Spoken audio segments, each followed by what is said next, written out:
হৰে কৃষ্ণ। ভাগৱত ৰচনালম আজিৰ শৃংখলাৰ ক্লাছত আপোনালোক সকলোকে স্বাগতম, অভিনন্দন। আমি মংগলাচৰণ পেলাই আৰম্ভ কৰিছো। ওম অজ্ঞানতিমিৰান্ধস্য জ্ঞানাঞ্জনশলাকয়া চক্ষুৰুন্মীলিতং येन তস্मै শ্ৰীগুৰৱে নমঃ। শ্ৰীচৈতন্যমনোভীষ্টং স্থাপিतं येन ভূতলে স্বয়ং रूपः कदा मह्यं ददाति स्वपदान्तिकम्। वन्देऽहं श्रीगुरो श्रीयुतापदकमलं श्रीगुरुन् वैष्णवांशां श्रीरूपं साग्रजातं सहगणा रघुनाथान्वितं तं सजीवं साद्वैतं सावधूतं परिजनसहितं कृष्णचैतन्यदेवं श्रीराधा कृष्णपादान् सहगणा ललिता श्रीविशाखान्वितां च नमो विष्णुपादाय कृष्णप्रेष्ठाय भूतले श्रीमते भक्तिवेदान्त स्वामिनिति नामिने। नमस्ते सरस्वते देवे गौरवाणी प्रचारिणे निर्विशेष शून्यवादी पाश्चात्यदेशतारिणे।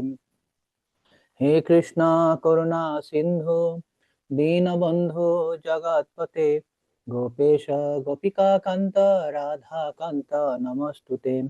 तप्त कांचन गौरांगी राधे वृंदावनेश्वरी वृषभानुसुते देवी प्रणमामि हरिप्रिये। नीलाचल निवासाय नित्याय परमात्मने बलभद्र सुभद्राभ्यां जगन्नाथाय ते नमः। वृंदावने तुलसी देव्यै प्रियायै केशवस्य च विष्णु भक्ति प्रदे देवी सत्यवत्यै नमो नमः। जय श्री कृष्ण चैतन्य प्रभु नित्यानंद श्री अद्वैत गदाधर श्रीवासादि गौरभक्त वृंद।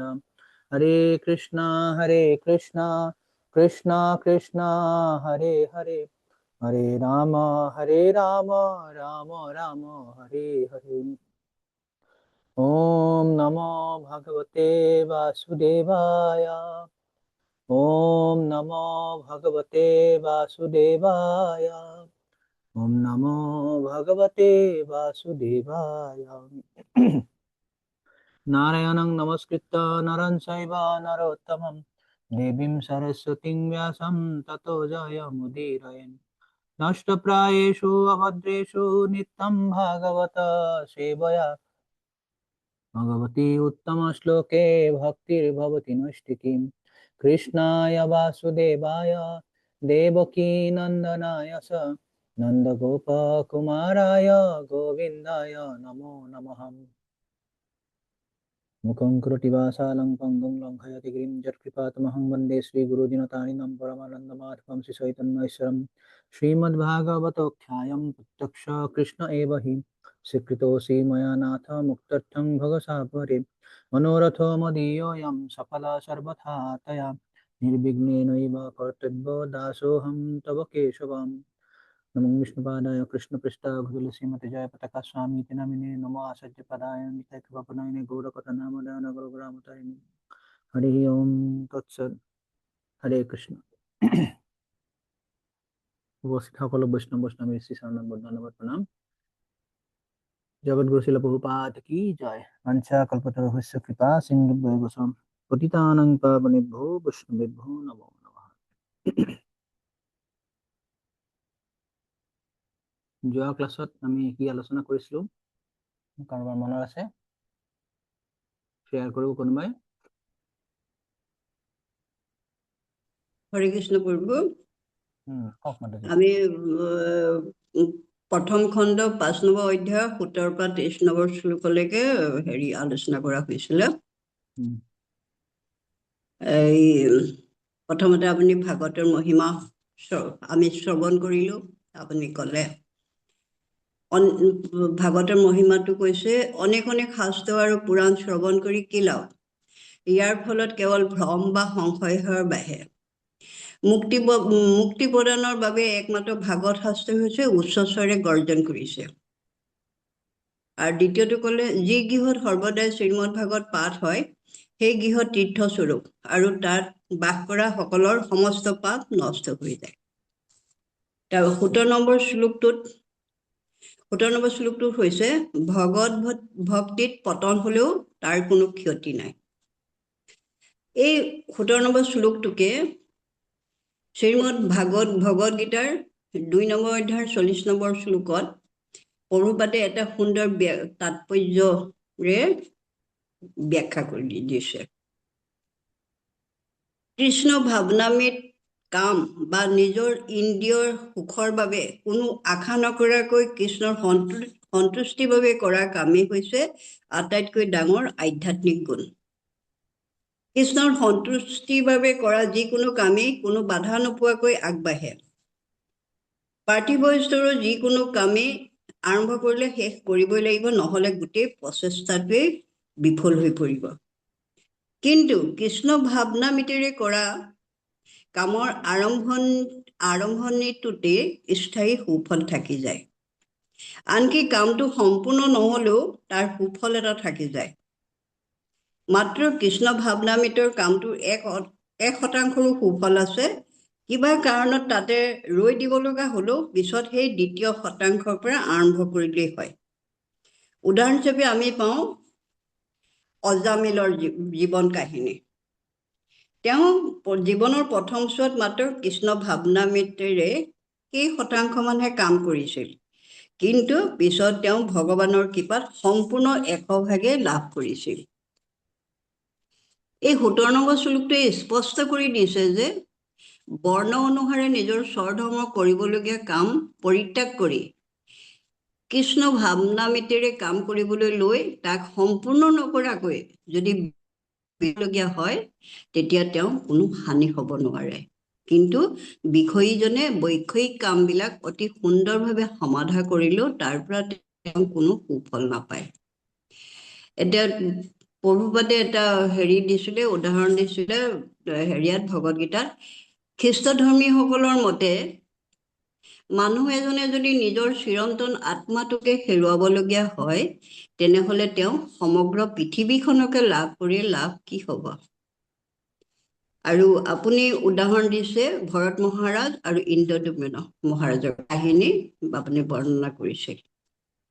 বিশ্বনাথ চক্ৰৱৰ্তীৰ 3.26 শ্লোকত কৈছে, যিসকল অভক্ত তেওঁলোকৰ কৰ্মত বিশ্বাস, মানে কৰ্মই ধৰ্ম। কিন্তু জ্ঞানীজনে যি কৃষ্ণ ভাৱনা লোকসকলে তেওঁলোকৰ কৰ্মত ভ্ৰম ঘটাব নালাগে। মাত্ৰ কৃষ্ণ ভাৱনা লোকসকলে এনেদৰে কাম কৰিব লাগে যাতে অজ্ঞসকলে তেওঁলোকক দেখি অনুসৰণ কৰিব পাৰে। হৰে কৃষ্ণ প্ৰভু। Thank you, Mataji. 18 নম্বৰ শ্লোকটো প্ৰভু কৈ দিয়ক, সাৰাংশ কলে হ'ব, বিস্তৃত ক'ব নালাগে। হ'ব প্ৰভু। কওক, 18 নম্বৰটো কওক, সাৰাংশ কওক।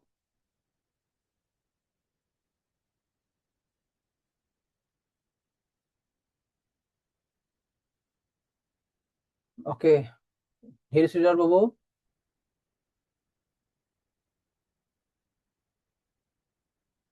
হৰে কৃষ্ণ প্ৰভু। হৰে কৃষ্ণ। হৰে কৃষ্ণ। হৰে কৃষ্ণ প্ৰভু। কওক, শুনি পাইছো, কওক। নেটওয়াৰ্কৰ প্ৰব্লেম হৈ আছিল। তো 18 নম্বৰ শ্লোকত প্ৰভু কোৱা হৈছে এই ভাগৱত ধৰ্মটো হৈছে উত্তম ধৰ্ম। কেৱল শুদ্ধ ভক্তিৰ বিষয়ে ইয়াত আলোচনা কৰা হৈছে।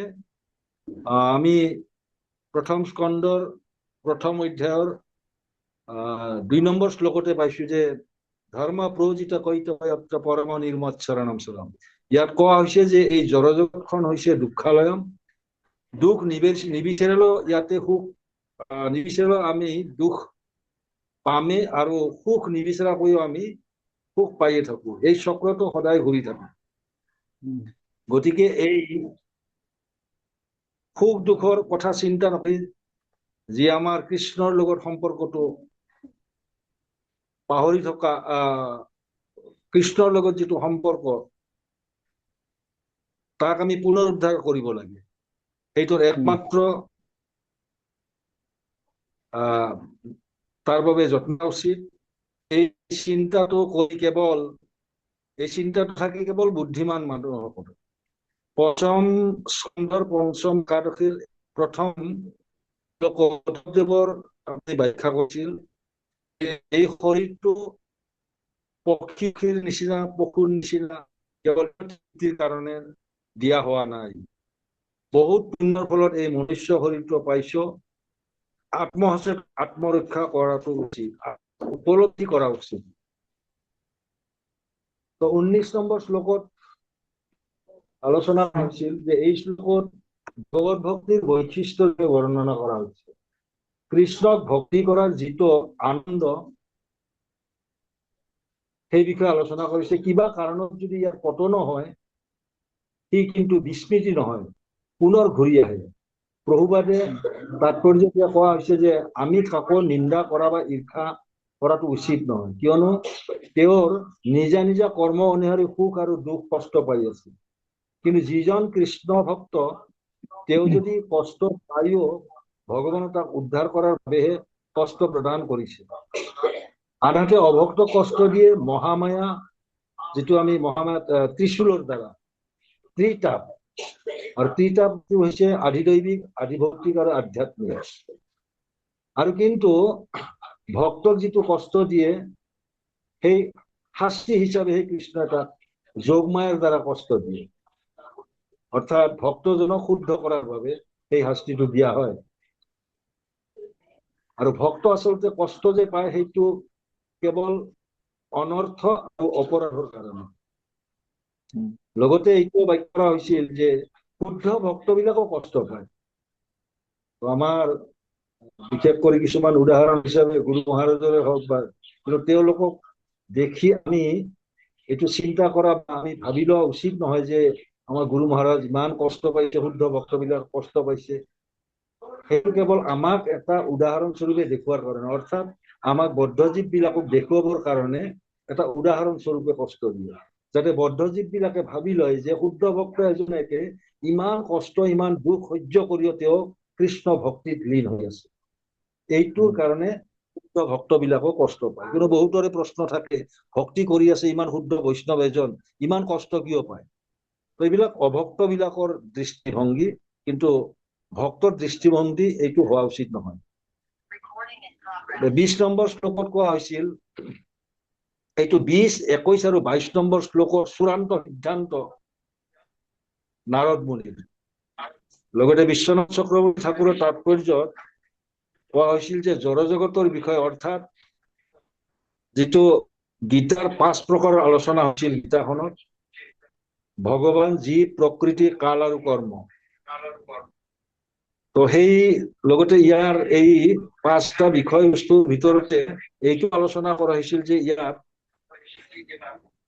5টা বিষয়বস্তুৰ ভিতৰত নিত্য কোনটো আৰু অনিত্য কোনটো। তো ইয়াতে কেৱল কোৱা হৈছিল কেৱল কৰ্মটো অনিত্য আৰু বাকী আটাইকেইটা 4টাই কিন্তু নিত্য। তো 21 নম্বৰ শ্লোকত আলোচনা কৰা হৈছিল যিহেতু ব্যাসদেৱ ভগৱানৰ কলা অৱতাৰ, সেই বিষয়ে কোৱা হৈছে। লগতে প্ৰভুপাদে লিখিছে যে যদিও শ্ৰীল নাৰদ মুনি ব্যাসদেৱৰ আধ্যাত্মিক গুৰু, তথাপি ব্যাসদেৱ কিন্তু কোনো আধ্যাত্মিক গুৰুৰ ওপৰত নিৰ্ভৰশীল নাছিল বা নহয়, কাৰণ মূলত তেওঁ নিজে প্ৰতিজন ব্যক্তিৰ গুৰু। এইটো এটা কেৱল আদৰ্শ দেখুওৱা হৈছে। উদাহৰণস্বৰূপে যেনে কৃষ্ণ স্বয়ং ভগৱান হৈও তেওঁ সন্দীপনী মুনিৰ গুৰু গ্ৰহণ কৰিছিল।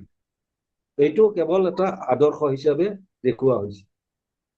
22 নম্বৰ শ্লোকত তত্ত্বদৰ্শী মহৰ্ষিসকলৰ চূড়ান্ত সিদ্ধান্ত বিষয়ে আলোচনা কৰা হৈছে। বিভিন্ন ধৰণৰ মানুহৰ বিভিন্ন ধৰণৰ ধৰ্ম কৰাৰ ইচ্ছা থাকে, কিন্তু এই শ্লোকটোত 6 ধৰণৰ বিধান দিয়া হৈছে। সেইবিলাক হৈছে মানুহৰ তপস্যাৰ দ্বাৰা, বেদ অধ্যয়নৰ দ্বাৰা, যজ্ঞ অনুষ্ঠানৰ দ্বাৰা, আধ্যাত্মিক শিক্ষা, জ্ঞানৰ অনুশীলন আৰু দান দক্ষিণা কৰাৰ সিদ্ধান্ত দিছে। লগতে বিশ্বনাথ চক্ৰৱৰ্তী ঠাকুৰৰ টিকা অনুযায়ী এইটো পদ্ম পুৰাণৰ ৰেফাৰেন্স দি আপুনি কৈছিল যে আমি যিমানে যিয়ে নকৰো কিয় সকলো সময়তে বিষ্ণুৰ স্মৰণ কৰি থকাটো হৈছে উচিত নিৰন্তৰ অৰ্থাৎ অবিৰাম। এই দুটা নিয়ম হল সকলো নিয়মৰ ভিতৰত ৰজা নিয়ম, যাতে কৃষ্ণক আমি যাতে কেতিয়াও পাহৰি নাযাওঁ। এইটো হৈছে চূড়ান্ত সিদ্ধান্ত। লগতে আলোচনা কৰা হৈছিল যে কেনেকৈ আমি ভক্তিত আগবাঢ়িব পাৰিম। আচলতে ভক্তি আহে একমাত্ৰ ভক্তৰ কৃপাত। তো ভক্তৰ কৃপাত আহে। তাৰপিছত নাৰদ মুনি নিজৰ পূৰ্বজন্মৰ কথাৰ আগৰ বৰ্ণনা কৰিব। লগতে পূৰ্বৰ নাৰদৰ আগৰ জন্মৰ কথা, এজন গন্ধৰ্ব আছিল, তেওঁৰ আগৰ জন্মত কেনেকৈ উপবৰ্ষণ নামে তেওঁৰ আগৰ জন্মত নাম আছিল, আৰু গন্ধৰ্ব হৈ অভিশপ্ত কেনেকৈ হৈছিল সেই বিষয়ে আলোচনা কৰিম। তো শেষ শ্লোকটো আছিল 23 নম্বৰ। হৰে কৃষ্ণ। 23 নম্বৰ শ্লোকলৈকে আমি আলোচনা কৰিছিলো। তো আজি সেকশনত আমি চোৱাৰ চেষ্টা কৰিম 23-ৰ পৰা 31 নম্বৰ শ্লোকলৈকে নাৰদ মুনিয়ে তেওঁৰ পূৰ্বজন্মৰ কথা বিস্তৃত বৰ্ণনা কৰিব। যোৱা ক্লাছত আমি 23 নম্বৰ শ্লোকটো আলোচনা কৰিছিলো, য'ত নাৰদ মুনিয়ে কৈছিলে যে তেওঁ আগৰ জন্মত দাসী পুত্ৰ আছিল, কিন্তু তাৰ আগৰ জন্মত তেওঁ গন্ধৰ্ব হিচাপে আছিলে, আৰু গন্ধৰ্ব হিচাপে তেওঁ মানে শাপিত হৈ পেলাই, সাপযুক্ত হৈ পেলাই তেওঁ দাসী পুত্ৰ হৈছিলে। তো তালৈকে আমি আলোচনা কৰিছিলো। আজি আমি তাৰ পিছৰ পৰা আলোচনা কৰিম। তো তাৰ আগতে আমি ভাগৱতৰ মাহাত্ম্য অলপ শুনিম। অশ্বমেধ সহস্ৰাণি বাজপেয় শতানি চ শোকশাস্ত্ৰ কথায়াস্য কলাং নাৰহন্তি ষোড়শীম। বহু হাজাৰ অশ্বমেধ যজ্ঞ আৰু শত শত বাজপেয় যজ্ঞও এই শোকশাস্ত্ৰ কথাৰ 16 ভাগৰ 1 ভাগৰো সমকক্ষ নহয়। এই শোকশাস্ত্ৰ মানে শ্ৰীমদ ভাগৱতম। শ্ৰীমদ ভাগৱতৰ 16 ভাগৰ 1 ভাগৰো সমান নহয় যদি কোনোবাই হাজাৰ হাজাৰ অশ্বমেধ যজ্ঞ আৰু শত শত বাজপেয় যজ্ঞ যদি কৰে। তাৰপৰা শ্ৰীমদ ভাগৱত কিমান মহিমান্বিত। 31 নম্বৰ শ্লোক। তাবৎ পাপানি দেহস্মিন নিবসন্তি তপোধনাঃ যাবন শ্ৰূয়তে সম্যক শ্ৰীমদ ভাগবতং নৰয়ে। হে তপোধনগণ, শ্ৰীমদ ভাগৱত যি মুহূৰ্ত পৰ্যন্ত সম্যক ৰূপে শ্ৰৱণ কৰা নহয়, সেই পৰ্যন্ত মানুহৰ শৰীৰ পাপেৰে পূৰ্ণ হৈ থাকে। আচলতে জৰা জগতত যে আমি আহিছো, আমি মানে পাপৰ পংকিলতাতে পৰি আছো। জড় জগতত স্থিতিটোৱে হৈছে পাপযুক্ত স্থিতি এটা। ইয়াত কেৱল পাপ আছে। তো এই পাপৰ পৰা মুক্তি পোৱাৰ কাৰণে কৈছে যে যেতিয়ালৈকে আমি শ্ৰীমদ ভাগৱত শ্ৰৱণ নকৰিম সম্যক ৰূপে, মানে সম্পূৰ্ণৰূপে বা ভাল ৰূপে, তেতিয়ালৈকে আমাৰ শৰীৰ পাপেৰে পূৰ্ণ হৈ থাকিব। অৰ্থাৎ আমি এই জড় জগততে বদ্ধ হৈ থাকিব লাগিব। পাপেৰে পূৰ্ণ থাকিব মানে জেসাংটো অন্তগত পাপম জনানাং পুণ্য কৰ্মনাং। যেতিয়ালৈকে আমাৰ এই শৰীৰ পাপযুক্ত হৈ থাকিব তেতিয়ালৈকে আমি জড় জগততে থাকিব লাগিব। তো এতিয়া আমি 24 নম্বৰ শ্লোকৰ পৰা আৰম্ভ কৰিম। তো তাৰ আগতে আমি আকৌ এবাৰ দ্বিতীয় অধ্যায়লৈকে ফিৰি যাম, য'ত সূত গোস্বামীয়ে ভক্তিৰ 9টা স্তৰৰ কথা কৈছিলে, আৰু তাৰ লগতে আমি শ্ৰীল বিশ্বনাথ চক্ৰৱৰ্তী ঠাকুৰৰ ভক্তিৰ 14টা স্তৰৰ কথা আমি বৰ্ণনা কৰিছিলো। আপোনালোকৰ যদি মনত আছে, কাৰোবাৰ মনত আছে 14টা স্তৰ? আছে প্ৰভু। ওকে, ঠিক আছে, ক'ব পাৰিব? সতম কৃপা, মহৎ সেৱা, শ্ৰদ্ধা, সাধু সংগ বা গুরু পদাশ্রয়, ভজনক্রিয়া, স্পৃহা, ভক্তি, অনর্থ নিবৃত্তি, নিষ্ঠা, রুচি, ভাব, প্রেম, দর্শনম, মাধুর্য লীলার অনুভব বা সাক্ষাৎ দর্শন। তো বিশ্বনাথ চক্ৰৱৰ্তী ঠাকুৰে প্ৰথমতে 2টা স্তৰ, শেষত 2টা স্তৰ আৰু মাজত এটা সৰু স্তৰৰ কথা কৈছে। তো ইয়াত এখন চাৰ্টখন মই দি দিছো। সেইটো হৈছে শতাম কৃপা, মানে ভক্তৰ অহৈতুকী কৃপা। নাৰদ মুনিয়ে ব্যাসদেৱক যে কৈছে যে তুমি এই ভগৱানৰ শুদ্ধ ভক্তিৰ কথা বৰ্ণনা কৰিব লাগে। এই ভক্তি কেনেকে আহিব? ইয়াৰ আগৰ শ্লোকত আমি আলোচনা কৰিছিলো যে ভক্তি আহে ভক্তৰ পৰা। একচুৱেলি তাৰ আগতো আমি আলোচনা কৰিছিলো অহৈতুকী অপ্ৰতিহতা এই শ্লোকত 1.2.6ত। ভক্তিৰ কাৰণ কেৱল ভক্তিয়ে, ভক্তিৰ বেলেগ কাৰণ থাকিব নোৱাৰে। কিন্তু তৎসত্ত্বেও এইটো ব্যাখ্যা কৰা হয় যে মধ্যম ভক্তৰ হৃদয়ত যে ভক্তি থাকে, সেই ভক্তিয়ে অন্য কোনো এজন ব্যক্তিৰ হৃদয়ত ভক্তি জগাব পাৰে। অৰ্থাৎ ভক্তিৰ কাৰণ হ'ল, কিন্তু মাধ্যমটো হৈছে এজন মধ্যম অধিকাৰী বা মধ্যম ভক্তৰ। তো এইটো হৈছে ভক্তৰ অহৈতুকী কৃপা, শতাম কৃপা। 2 নম্বৰ মহৎ সেৱা, ভক্তসকলৰ সেৱা। শ্ৰদ্ধা, ভক্তসকলৰ সেৱা কৰাৰ মাধ্যমেৰে দৃঢ় বিশ্বাসৰ জন্ম। গুৰু পাদাশ্ৰয়, মানে গুৰুৰ পাদপদ্মত আশ্ৰয় ভিক্ষা কৰা। ভজনে সুস্পৃহা, ভজনৰ প্ৰতি আগ্ৰহ। ভক্তি, অনർത്থাপগমম, সকলো বাধাৰ পৰা মুক্তি। নিষ্ঠা মানে স্থিৰতা। ৰুচি মানে স্বাদ। আসক্তি মানে দৃঢ় সম্বন্ধ। ৰতি মানে অনুৰাগ বা ভাৱ। প্ৰেম মানে ভক্তিমূলক প্ৰীতি। দৰ্শনম মানে দৃষ্টি। হৰেৰ মাধুৰ্যানুভাৱ, মানে পৰমেশ্বৰ ভগৱান হৰিৰ মাধুৰ্যৰ প্ৰত্যক্ষ অভিজ্ঞতা। তো এই যে সেকশনটো আমি এতিয়া আলোচনা কৰিম 23 নম্বৰৰ পৰা 31 নম্বৰলৈ, নাৰদ মুনি তেওঁৰ আগৰ জন্মত দাসী পুত্ৰ হিচাপে এই ভক্তিৰ 12টা স্তৰ তেওঁ পাই গৈছিলে প্ৰেম পৰ্যন্ত। বাকী 2টা স্তৰ যে আছে দৰ্শনম আৰু হৰেৰ মাধুৰ্য ভাৱ, সেইটো আমি পিছৰ অধ্যায়ত আমি আলোচনা কৰিব পাৰিম, সেইটো পিছৰ অধ্যায়ত কোৱা হ'ব। তো এইকেইটা শ্লোকত বিশেষকৈ 24 নম্বৰৰ পৰা 31 নম্বৰলৈ আমি ইয়াত দেখা পাম যে কেনেকে নাৰদ মুনি একদম প্ৰথম স্তৰ শ্ৰদ্ধাৰ পৰা আৰম্ভ কৰি একদম প্ৰেম স্তৰলৈকে তেওঁ উন্নীত হৈছিলে। তো আমি 24 নম্বৰ শ্লোকটো আমি আৰম্ভ কৰো। 24 নম্বৰ শ্লোক। তে ময় পেতা অখিল সাপলর ভকে, দান্তে ধৃত ক্রীড়নকে অনুবর্তিনী, চক্রুঃ কৃপাম যদ্যপি তুল্য দর্শনঃ, শুশ্রূষমানে মনোয়ল্প ভাসিনী।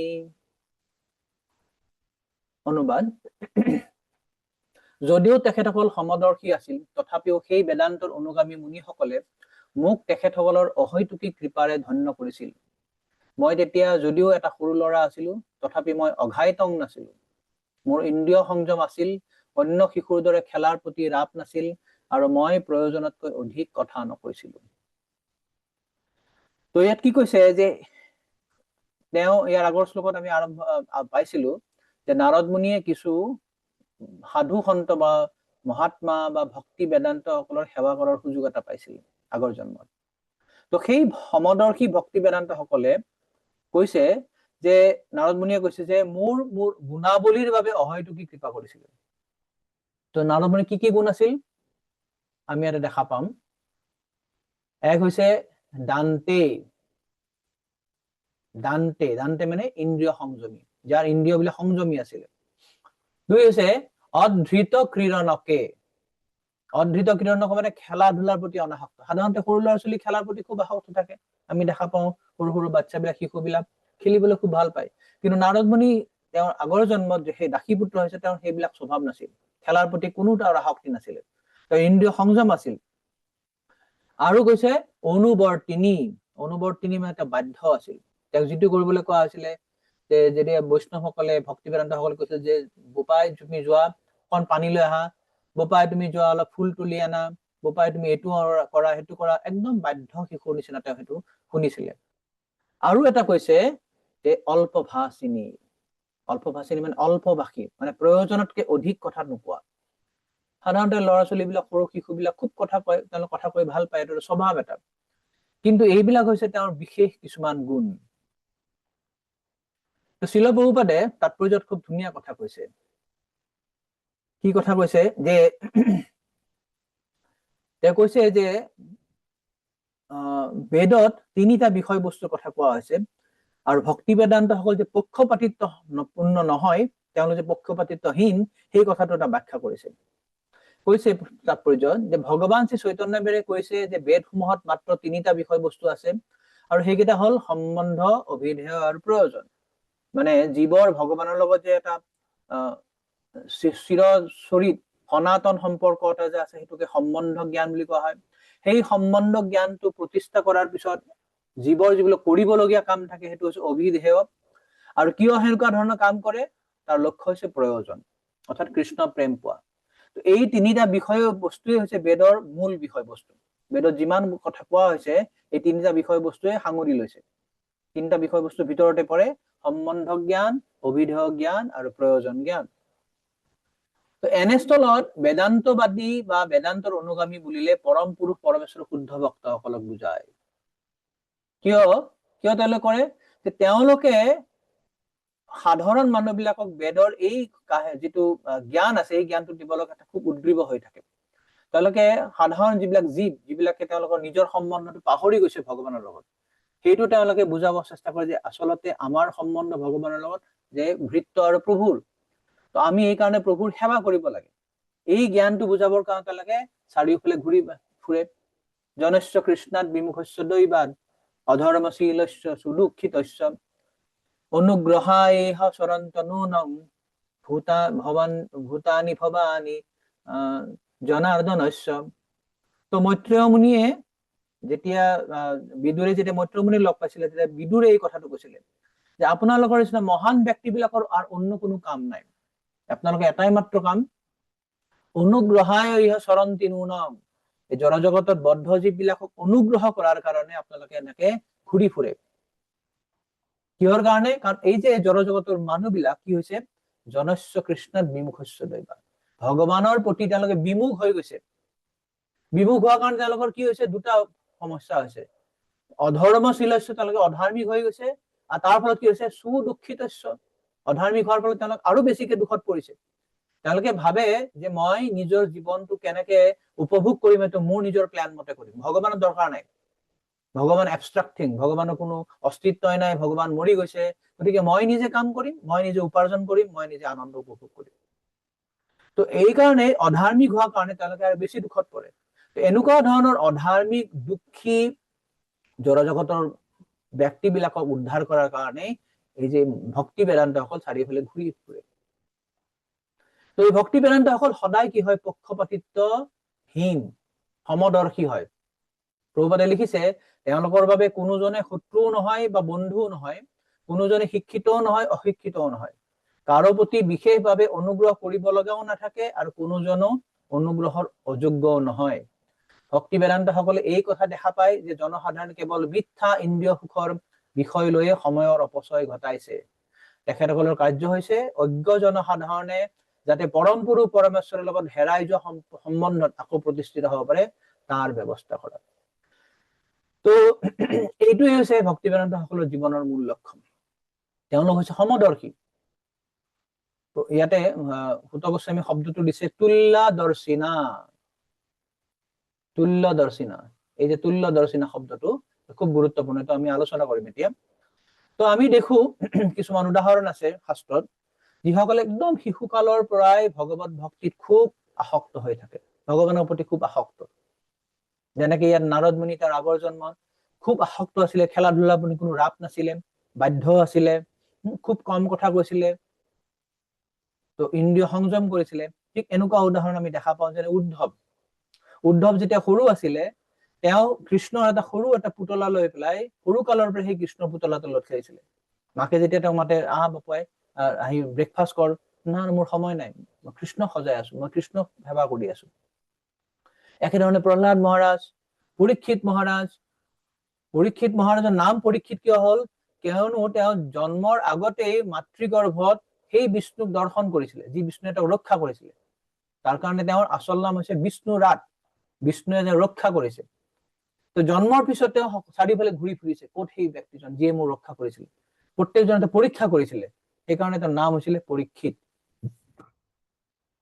বৰ্তমান যুগত আমি দেখা পাওঁ প্ৰভুপাদেও সৰু কালৰ পৰাই কৃষ্ণ ভক্ত আছিলে আপোনালোকে জানে প্ৰভুপাদ যেতিয়া সৰু আছিলে কলিকতাত থকা সময়ত তেওঁ সৰু কালতেই জগন্নাথৰ ৰথ যাত্ৰা কৰিছিল তো এনেকে যিসকল খুব মহান ব্যক্তি মহান ভক্ত আছে সৰু কালৰ পৰাই তেওঁলোকে কৃষ্ণ ভক্তিৰ প্ৰতি খুব অত্যন্ত আসক্ত হয় তো এই যে ইয়াত শ্ৰীল বিশ্বনাথ চক্ৰৱৰ্তী ঠাকুৰে তুল্য দৰ্শন শব্দটো খুব সুন্দৰ ব্যাখ্যা কৰিছে ইয়াত লিখিছে যে চক্ৰুহ কৃপাম যদ্যপি তুল্য দৰ্শিনহা তো যদিও তেওঁলোক সমদৰ্শী আছিলে তুল্য দৰ্শন মানে সমদৰ্শী তথাপি তেওঁলোকে মোক অহৈতুকী কৃপা কৰিছিলে চক্ৰুহ কৃপাং চক্ৰু মানে কৰিছিলে কৃপাং মানে মোৰ ওপৰত কৃপা কৰিছিলে যদ্যপি যদিও তেওঁলোক সমদৰ্শী তেওঁলোকে মোক কৃপা কৰিছিলে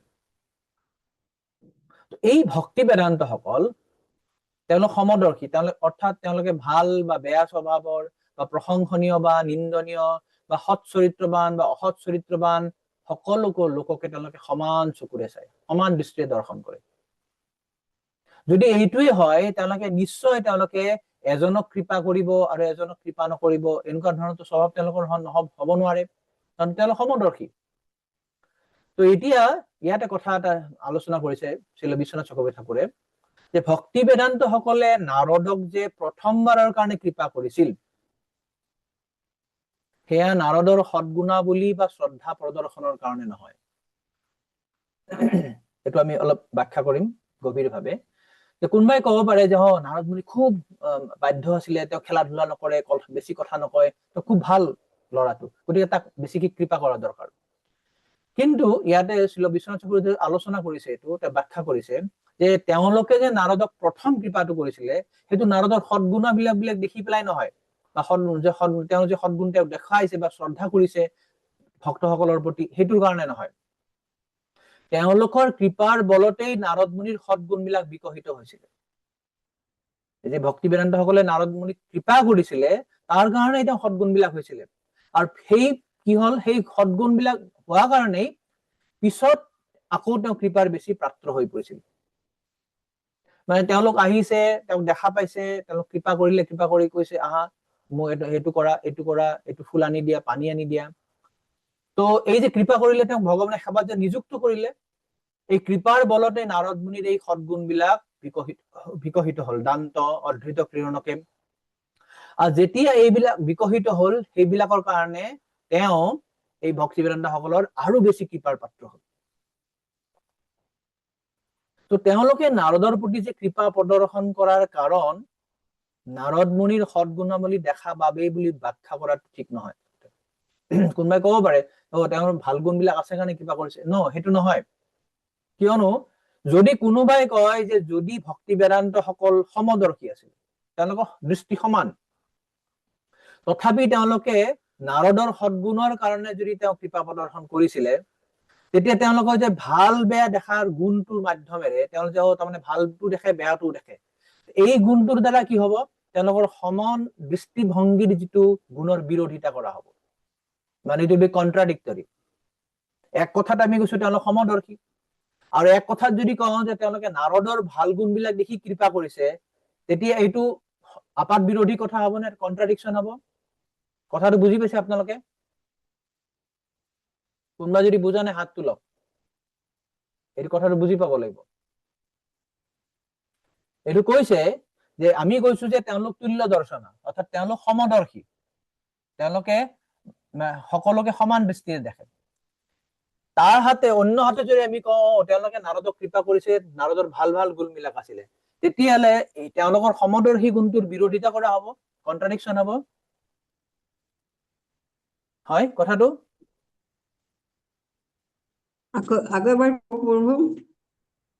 ওকে, আমি কৈছো বা ইয়াত শাস্ত্ৰত কৈছে যে এই ভক্তি বেদান্ত সকল সমদৰ্শী আছিলে, তুল্য দৰ্শন। সমদৰ্শী মানে তেওঁলোকে সকলোকে সমান দৃষ্টিৰে দেখে, ভাল বেয়া, কাৰোবাক প্ৰশংসা কৰিব লাগে, কাৰোবাক নিন্দা কৰিব লাগে, সেইটো আমি সাধাৰণতে এইটো কৰো, এই মানুহজন ভাল, এই মানুহজন বেয়া, বা এই মানুহজনৰ চৰিত্ৰটো ভাল, এই মানুহজনৰ চৰিত্ৰ বেয়া, এইটো আমি এই দৃষ্টিৰে চাওঁ। কিন্তু তেওঁলোকৰ সেইটো দৃষ্টি নাছিল, তেওঁলোক সকলোকে সমান দৃষ্টিৰে চাইছিলে, অৰ্থাৎ তেওঁলোক তুল্য দৰ্শনা, সমদৰ্শী আছিলে। এতিয়া আমি এক হাতে কলো যে তেওঁলোক সমদৰ্শী, অন্য হাতে আমি কবলৈ গৈছো যে তেওঁলোকে নাৰদৰ ভাল গুণ বিলাক দেখি পেলাইহে কৃপা কৰিছিলে, তেতিয়াহলে তেওঁলোকৰ সমদৰ্শী গুণটো এটা বিৰোধিতা কৰা হল নে নহল?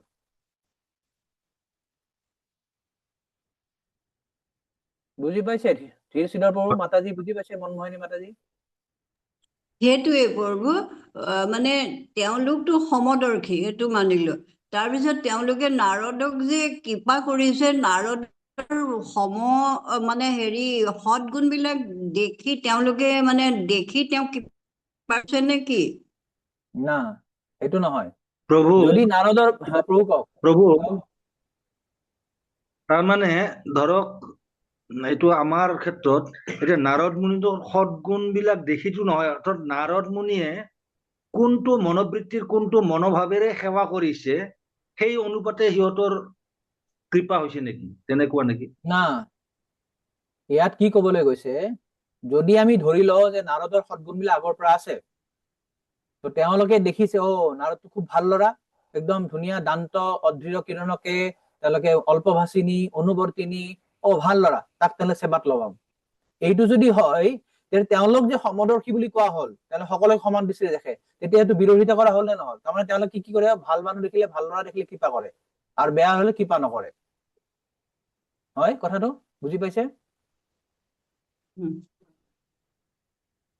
তেনেকুৱা এটা প্ৰশ্ন আহিব, অ তেনেকুৱা প্ৰশ্ন আহিব। তো সেইটোৱে ইয়াত ব্যাখ্যা কৰা হৈছে যে ইয়াত বিশ্বনাথ চক্ৰৱৰ্তী ঠাকুৰে কৈছে যে এনেধৰণে ব্যাখ্যা কৰিব যদি যাওঁ যে তেওঁলোকে নাৰদৰ ভাল গুণ দেখি পেলাই কৃপা কৰিছে, তেতিয়াহলে তেওঁলোকে যে প্ৰথমতে যে কৃপা কৰিলে সেইটো এটা পক্ষপাত দুষ্ট হৈ যাব। পক্ষপাত দুষ্ট হব মানে কি, তেওঁলোকে নাৰদৰ ভাল কোৱালিটি দেখি পেলাইহে কৃপা কৰিলে। যদি নাৰদৰ নিচে গাঁৱত যদি আৰু এটা বেলেগ ল'ৰা আছিলে, গাঁৱতো ডেফিনেটলি আৰু বেলেগ ল'ৰা আছিলে, সিহঁতৰ তাৰমানে ভাল গুণ নাই কাৰণে তেওঁলোকে কৃপা নকৰিলে। বুজি পালে? তো সেইটোৱে এতিয়া বিশ্বনাথ চক্ৰৱৰ্তীয়ে কৈছে যে না, এনেকে ব্যাখ্যা কৰিব নালাগে। তেওঁলোকে নাৰদক আগত এনেই কৃপা কৰিছে, নাৰদৰ কি গুণ আছে তেওঁলোকে চোৱা নাই, আৰু কৃপা কৰাৰ কাৰণেই নাৰদৰ সেই গুণবিলাক আহিছে, বিকশিত হৈছে, আৰু সেই গুণবিলাকৰ কাৰণেই নাৰদ পিছত আকৌ তেওঁলোকে কৃপাৰ বেছি পাত্ৰ হৈ গৈছে। বুজিছে? এতিয়া তো এতিয়া বিশ্বনাথ চক্ৰৱৰ্তী ঠাকুৰে ব্যাখ্যা কৰিছে যে কৃপা দুই ধৰণৰ হয়। কি কি কৃপা হয়? এটা হয় চৰ্ত সাপেক্ষ কৃপা, কণ্ডিশনেল মাৰ্চি। কণ্ডিশনেল মাৰ্চি কাক কোৱা হয়? যে যদি মানুহে জড়জাগতিক গুণ দৰ্শন কৰে, ধৰক আমি দেখিলো ল'ৰাটো খুব দুখীয়া, কিন্তু সি খুব বাধ্য, তাৰ দুখৰ কাৰণটোৰ কাৰণে আমি তাক কৃপা কৰিম এতিয়া। আৰু যদি দেখো এই একে তাৰ লগৰে ল'ৰা এটা, সিও দুখীয়া কিন্তু সি খুব বদমাছ, তাক আমি কৃপা নকৰো। চৰ্ত সাপেক্ষ হল নে নহল? এটা দুখীয়া, দুটাই দুখীয়া, কিন্তু এটা অলপমান বাধ্য কাৰণে তাক কৃপা কৰিম, আৰু এটা বাধ্য নহয় কাৰণে কৃপা নকৰো, তাৰমানে চৰ্ত সাপেক্ষ হল। বা দেখো যে কোনোবা আৰু এটা বদমাছ, তেনেহলে তাক ঘৃণা কৰে, এই মহা বদমাছ, তাক ঘৃণা কৰ, তাক বাদ দে, উলিয়াই দে, গাঁৱৰ পৰা পঠাই দে। এনেকুৱা অৱস্থাত যদি আমি কৃপা কৰো, সেইটো কোৱা হব চৰ্ত সাপেক্ষ কৃপা, কণ্ডিশনেল মাৰ্চি। কিন্তু ইয়াত ভক্তি বেদান্ত সকলে যে নাৰদক যে কৃপা কৰিছিলে, এইটো আনকণ্ডিশনেল মাৰ্চি, নিশ্চৰ্ত কৃপা কৰিছিলে। আচলতে কৃপা অহৈতুকী হোৱা উচিত, তাৰ কোনো হেতু নাই। আপুনি কাৰোবাক কৃপা কৰিব, চাব নেকি তুমি কৃপাৰ পাত্ৰ হয় নে নহয়? আমি দেখিম আচলতে ভক্তি বেদান্ত সকলৰ দৃষ্টিটোৱে হৈছে যে এই জড়জগতত থকা সকলোবিলাক জীৱ হৈছে পাপী জীৱ, তেওঁলোকে কৃষ্ণ বিমুখ, সেইকাৰণে তেওঁলোকক কৃপা কৰি পেলাই ভগৱত ধামলৈ ঘূৰি যোৱাৰ যোগ্য কৰি তুলিব লাগে। তেওঁলোকৰ কোনো ধৰণৰ জড়জাগতিক গুণ বা কোনো জড়জাগতিক দোষ তেওঁলোকে নেদেখে, তেওঁলোকে প্ৰত্যেককে কৃপা কৰিব বিচাৰে। আৰু সেইকাৰণেই এই যে অহৈতুকী নিশ্চৰ্ত কৃপা যিটো হয়, আনকণ্ডিশনেল যিটো মাৰ্চি হয়, সেইটো জড়জাগতিক কোনো গুণৰ ওপৰত নিৰ্ভৰশীল নহয়। সেইটো দুখীয়া হওক বা দুখীয়া নহওক, বদমাছ হওক বা ভালেই হওক, চৰিত্ৰবান হওক বা অচৰিত্ৰবান হওক, তেওঁলোকে সকলোকে সমানে কৃপা কৰে। তো এইকাৰণে বিশ্বনাথ চক্ৰৱৰ্তীয়ে মন্তব্য কৰিছে যে ভক্তি বেদান্ত সকলৰ প্ৰথম কৃপা নাৰদৰ সৎগুণাৱলীৰ বাবে নহয়, তেওঁলোকৰ সমদৃষ্টিৰ বাবে নাৰদক কৃপা কৰিছিলে, ফলত নাৰদৰ সৎগুণ বিলাক বিকশিত হয়, যাৰ ফলত নাৰদ পুনৰ কৃপা পোৱাৰ কাৰণে আকৌ যোগ্য হৈ উঠে। বুজি পালে? হয় প্ৰভু। তো এই শ্লোকত, এই যে 24 নম্বৰ শ্লোকত আপোনালোকে ওপৰত দেখা পাব, ইয়াতে লিখা আছে যে শতাম কৃপা, মহৎ সেৱা, শ্ৰদ্ধা আৰু গুৰু পাদাশ্ৰয়। এই চাৰিটা স্তৰ আমি এই শ্লোকত আমি দেখা পাওঁ। ইয়াতে তেওঁলোকে ভক্তবিলাকে তেওঁক কৃপা কৰিছিলে, শতাম কৃপা হৈছে। তেওঁ নাৰদ মুনিয়ে সেই ভক্তি বেদান্ত সকলক সেৱা কৰিছিলে, সেৱা কৰাৰ ফলত কি হৈছে, তেওঁৰ শ্ৰদ্ধা উপজিছে, আৰু লাহে লাহে তেওঁলোকে নাৰদ মুনিয়ে তেওঁলোকৰ আশ্ৰয় গ্ৰহণ কৰিছিলে, গুৰু পাদাশ্ৰয় হৈছিলে। তো এই যে ভক্তিৰ যে 14টা স্তৰ, এইটো একচুৱেলি আমি আগত যে ব্যাখ্যা কৰিছিলো, এই শ্লোকটো বিশ্বনাথ চক্ৰৱৰ্তী ঠাকুৰে লিখিছে যে শতাং কৃপা, মহৎ সেৱা, শ্ৰদ্ধা, গুৰু পদাশ্ৰয়, ভজনে সুস্পৃহা ভক্তিৰ অনർത്থাপগমম ততঃ, নিষ্ঠা ৰুচিৰ তথা শক্তি, ৰুচিস প্ৰেমাথ দৰ্শনম, হৰেৰ মাধুৰী অনুভৱ ভাৱ ইতি অৰ্থা সুচতুৰ্দশে। এইটো চাৰাৰ্থ দৰ্শিনীত বিশ্বনাথ চক্ৰৱৰ্তী ঠাকুৰে এইটো তেওঁ ব্যাখ্যা কৰিছে 14টা স্তৰ। আমি আগতে বিশদ আলোচনা কৰিছিলো তো এতিয়া দেখিলো এই 24 নম্বৰ শ্লোকত নাৰদ মুনিৰ 4টা স্তৰ তেওঁ প্ৰাপ্ত হৈছিল, ইয়াত ব্যাখ্যা কৰা হৈছে। নেক্সট শ্লোক 25 নম্বৰ, খুব গুৰুত্বপূৰ্ণ শ্লোক।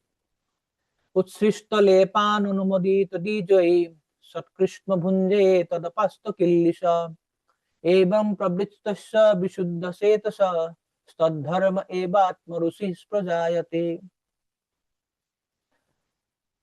অনুবাদ, কেৱল এবাৰৰ বাবে মই সেই ব্ৰাহ্মণসকলৰ অনুমতি লাভ কৰি তেখেতসকলৰ উচ্ছিষ্ট ভোজন কৰিছিলো আৰু তাৰ ফলত মোৰ সকলো পাপ তৎক্ষণাৎ নষ্ট হৈছিল। এনে কৰাৰ ফলত মোৰ চিত্ত বিশুদ্ধ হৈছিল আৰু সেই পৰমাৰ্থী বাদীসকলৰ আচৰণৰ প্ৰতি মোৰ আকৰ্ষণ গঢ়ি উঠিছিল।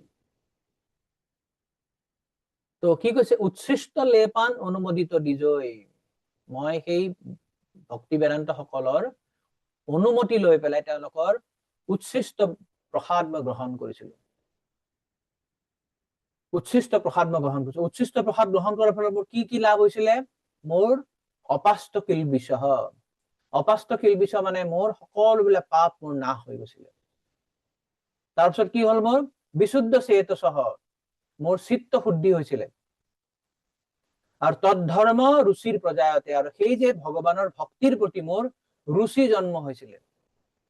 তো ইয়াতে 5টা স্তৰৰ কথা বৰ্ণনা কৰা হৈছে। ভজনে সুস্প্ৰিয়া, আগত দেখিলো আমি কি হল, গুৰু পদাশ্ৰয়, তেওঁ সেই ভক্তসকলৰ প্ৰতি তেওঁ আশ্ৰয় গ্ৰহণ কৰিলে, সেইটো গুৰু পদাশ্ৰয়। তাৰপিছত তেওঁৰ কি হল, লাহে লাহে আকৌ এই ভগৱানৰ ভক্তি কৰাৰ প্ৰতি স্পৃহাটো বাঢ়িল। তেওঁলোকে মই প্ৰসাদটো পালো, কি হল, তেওঁ গোটেই সমস্ত পাপ বিলাক নষ্ট হৈ গল। তো পাপ যেতিয়া নষ্ট হৈ গল, তেওঁৰ সেইবিলাকৰ প্ৰতি ৰুচিটো বাঢ়িল। তাৰ ফলত ভক্তিটো আৰু বাঢ়িবলৈ আৰম্ভ কৰিলে, ভক্তি কৰা কৰিলে, তেওঁলোকে বেছিকে সেৱা কৰিব ধৰিলে। আৰু ইয়াৰ ফলত তেওঁৰ কি হল, অনर्थাপগমম, তেওঁৰ অনৰ্থ বিলাক আস্তে আস্তে নাশ হবলৈ ধৰিলে। তেওঁ যে অপৰাধ বিলাক আছিল, অনৰ্থ বিলাক আছিলে, এইবিলাক লাহে লাহে নাশ হল। নাশ হোৱাৰ পিছত তেওঁৰ নিষ্ঠাটো বাঢ়িলে। তেওঁলোকক নেদেখিলে তেওঁ থাকিব নোৱাৰে, তেওঁলোকক কেতিয়া গৈ পেলাই সেৱা কৰিম, এইটো কবলৈ হয় নিষ্ঠা।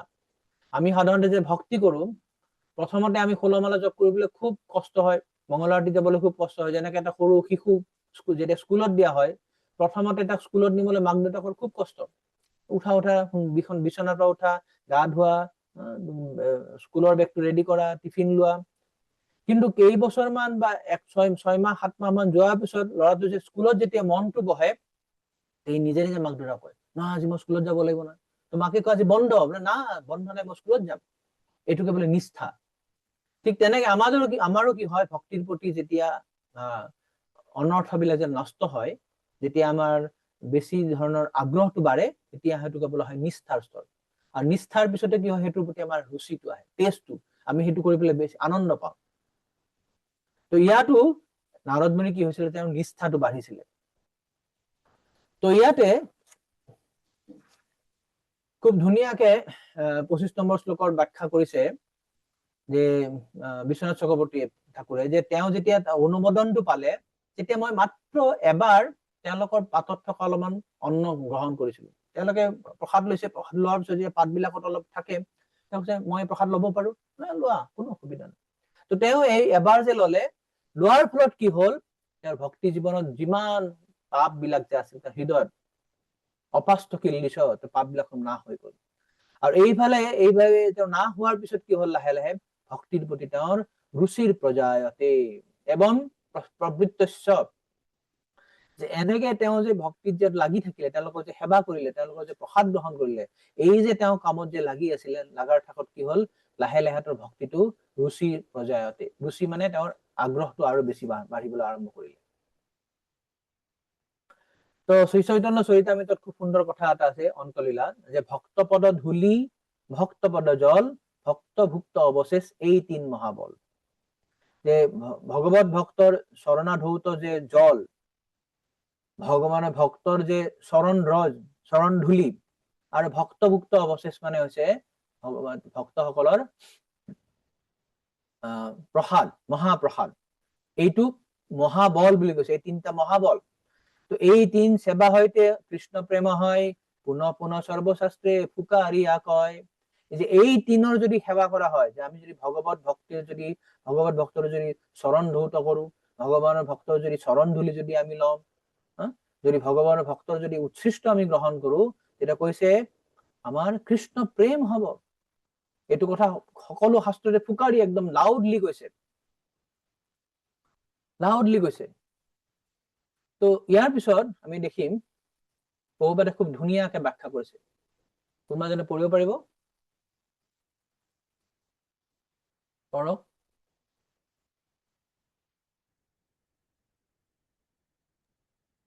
হৰে কৃষ্ণ। পঢ়ক মন্তাজী, পঢ়ক। পদটোক ভাল অৰ্থত লৈ ক'ব পাৰি যে শুদ্ধ ভক্তিও এটা সংক্ৰামক ৰোগৰ দৰে। এজন শুদ্ধ ভক্ত সকলো পাপৰ পৰা মুক্ত। পৰম পুৰুষ পৰমেশ্বৰ হৈছে আটাইতকৈ শুদ্ধ সত্য।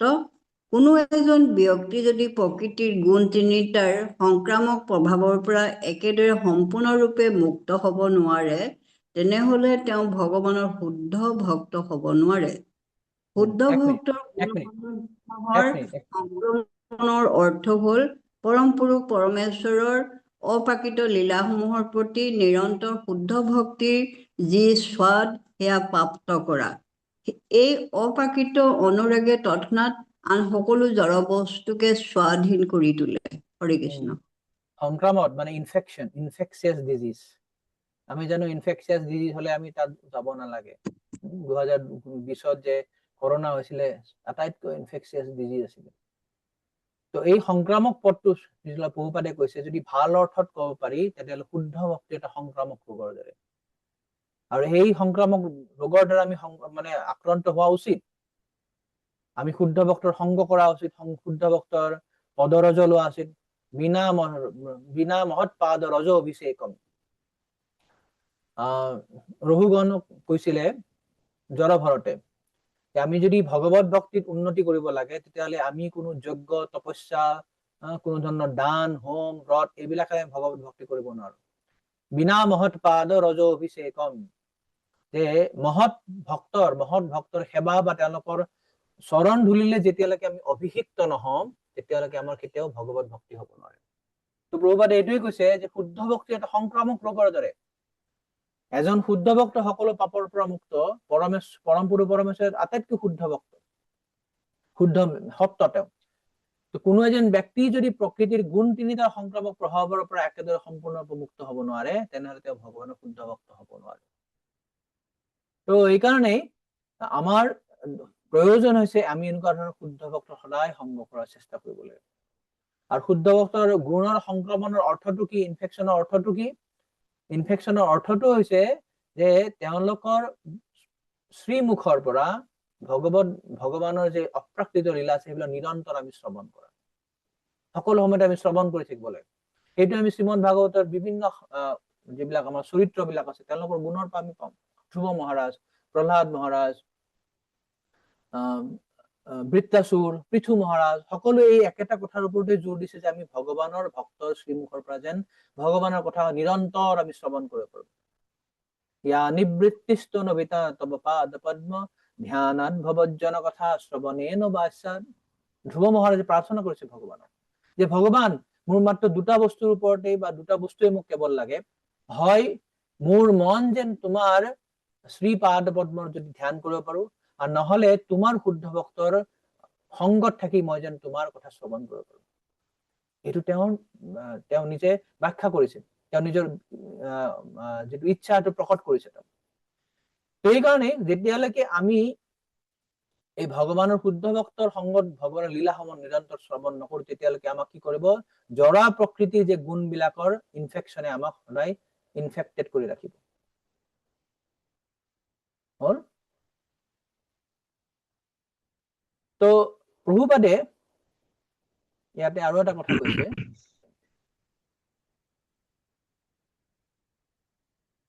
যে লাষ্টৰ লাইনত আছে প্ৰভুপাদে তাৎপৰ্যত কৈছে যে যেতিয়া সকলো পাপ নষ্ট হৈ যায় আৰু ভক্তি মাৰ্গৰ সকলো বাধা দূৰ হয়, তেতিয়া ব্যক্তি এজনে শুদ্ধ ভগৱত ভক্তিৰ প্ৰতি আসক্ত হ'ব পাৰে, স্থিৰতা লাভ কৰিব পাৰে, আধ্যাত্মিক অনুভূতিসমূহ প্ৰাপ্ত কৰিব পাৰে, আৰু অৱশেষত ভগৱানৰ প্ৰতি প্ৰেমময় সেৱা আগবঢ়াবৰ স্তৰত তেওঁ স্থিতি লাভ কৰে। এই যে 5টা স্তৰ প্ৰভুপাদে ইয়াতে তেওঁ এটা লাইনতে কৈ দিছে যে এনেদৰে ভগৱত ভক্ত যেতিয়া সংগ কৰা হয়, এই যে ভজনে সুস্পৃহা, ভক্তি, অনাৰ্থপগমম, নিষ্ঠা আৰু ৰুচি, এইকেইটা স্তৰ একেলগে পাব পাৰি। নেক্সট 26 নম্বৰ শ্লোক। 26 নম্বৰ, শ্ৰৱণৰ প্ৰতি ৰুচি বৰ্ধন হয়। এতিয়া আগৰ আমি 9টা স্তৰ দেখা পালো নিষ্ঠা ৰুচিলৈকে। এতিয়া 26 নম্বৰ শ্লোকত আসক্তি আৰু ৰতিৰ কথা কোৱা হৈছে। তত্ৰান্নহং কৃষ্ণ কথা প্ৰগায়তম অনুগ্ৰহেণ শ্ৰীনবং মনোহৰঃ তা শ্ৰদ্ধয়া মেনু পদং বিশৃণ্ণতঃ প্ৰিয়শ্ৰৱসংগমমা ভৱৎ ৰুচিঃ। তো ইয়াত তাৎপৰ্যত কৈছে, অনুবাদত কৈছে, হে ব্যাসদেৱ, তাত সেই বেদান্তৰ অনুগামীসকলে দিনৰ পিছত দিন ধৰি পৰম পুৰুষ পৰমেশ্বৰ শ্ৰীকৃষ্ণৰ চিত্তাকৰ্ষক দিব্য কাৰ্যকলাপসমূহৰ গুণগান কৰি আছিল। তেখেতসকলৰ অহৈতুকী কৃপাৰ ফলত মই সেই বৰ্ণনা শুনিবলৈ পাইছিলো। এইদৰে শ্ৰদ্ধা সহকাৰে নিবিষ্ট চিত্তেৰে কৃষ্ণ কথা শুনি থাকোতে প্ৰতি পদে পদে পৰম পুৰুষ পৰমেশ্বৰৰ বিষয়ে শুনি থাকিবৰ বাবে মোৰ ৰুচি বাঢ়ি গৈছিল। তচিল বিশ্বনাথ চক্ৰৱৰ্তীয়ে কৈছে যে সেই ভক্তি বেদান্ত সকলৰ কৃপাত যিসকল প্ৰত্যেক দিন কৃষ্ণৰ মনোহৰ লীলা কথাসমূহ কীৰ্তন কৰিছিলে, যে মই প্ৰতিদিন সেই কৃষ্ণ কথাৰ প্ৰতি আসক্ত হৈ পৰিছিলো। এনেদৰে নিৰন্তৰ শ্ৰৱণ কৰাৰ ফলত কৃষ্ণৰ প্ৰতি মোৰ ৰতি বা ভাৱ উদয় হয়। তো কৃষ্ণৰ প্ৰতি প্ৰেমৰ, কৃষ্ণৰ নামৰ প্ৰতি, কৃষ্ণৰ লীলাৰ প্ৰতি যদি আমাৰ ৰুচি নাই, তেতিয়াহ'লে আমি কি কৰিব লাগিব? প্ৰথম হৈছে ভক্ত সংগ কৰিব লাগিব, ভক্ত সংগৰ সেৱা কৰিব লাগিব। সেৱা কৰিলে কি হ'ব? কৃষ্ণৰ কথাৰ প্ৰতি আমাৰ ৰুচি আহিব। ঠিক এনেকুৱা ধৰণৰ কথা এটা আমি 2য় অধ্যায়ত পাইছিলো, কাৰোবাৰ মনত আছে? সুত গোস্বামীয়ে কৈছিলে যে ভগৱানৰ ভক্তৰ সেৱা কৰাৰ মাধ্যমেৰে ভগৱানৰ কথাৰ প্ৰতি আমাৰ ৰুচি জন্মে।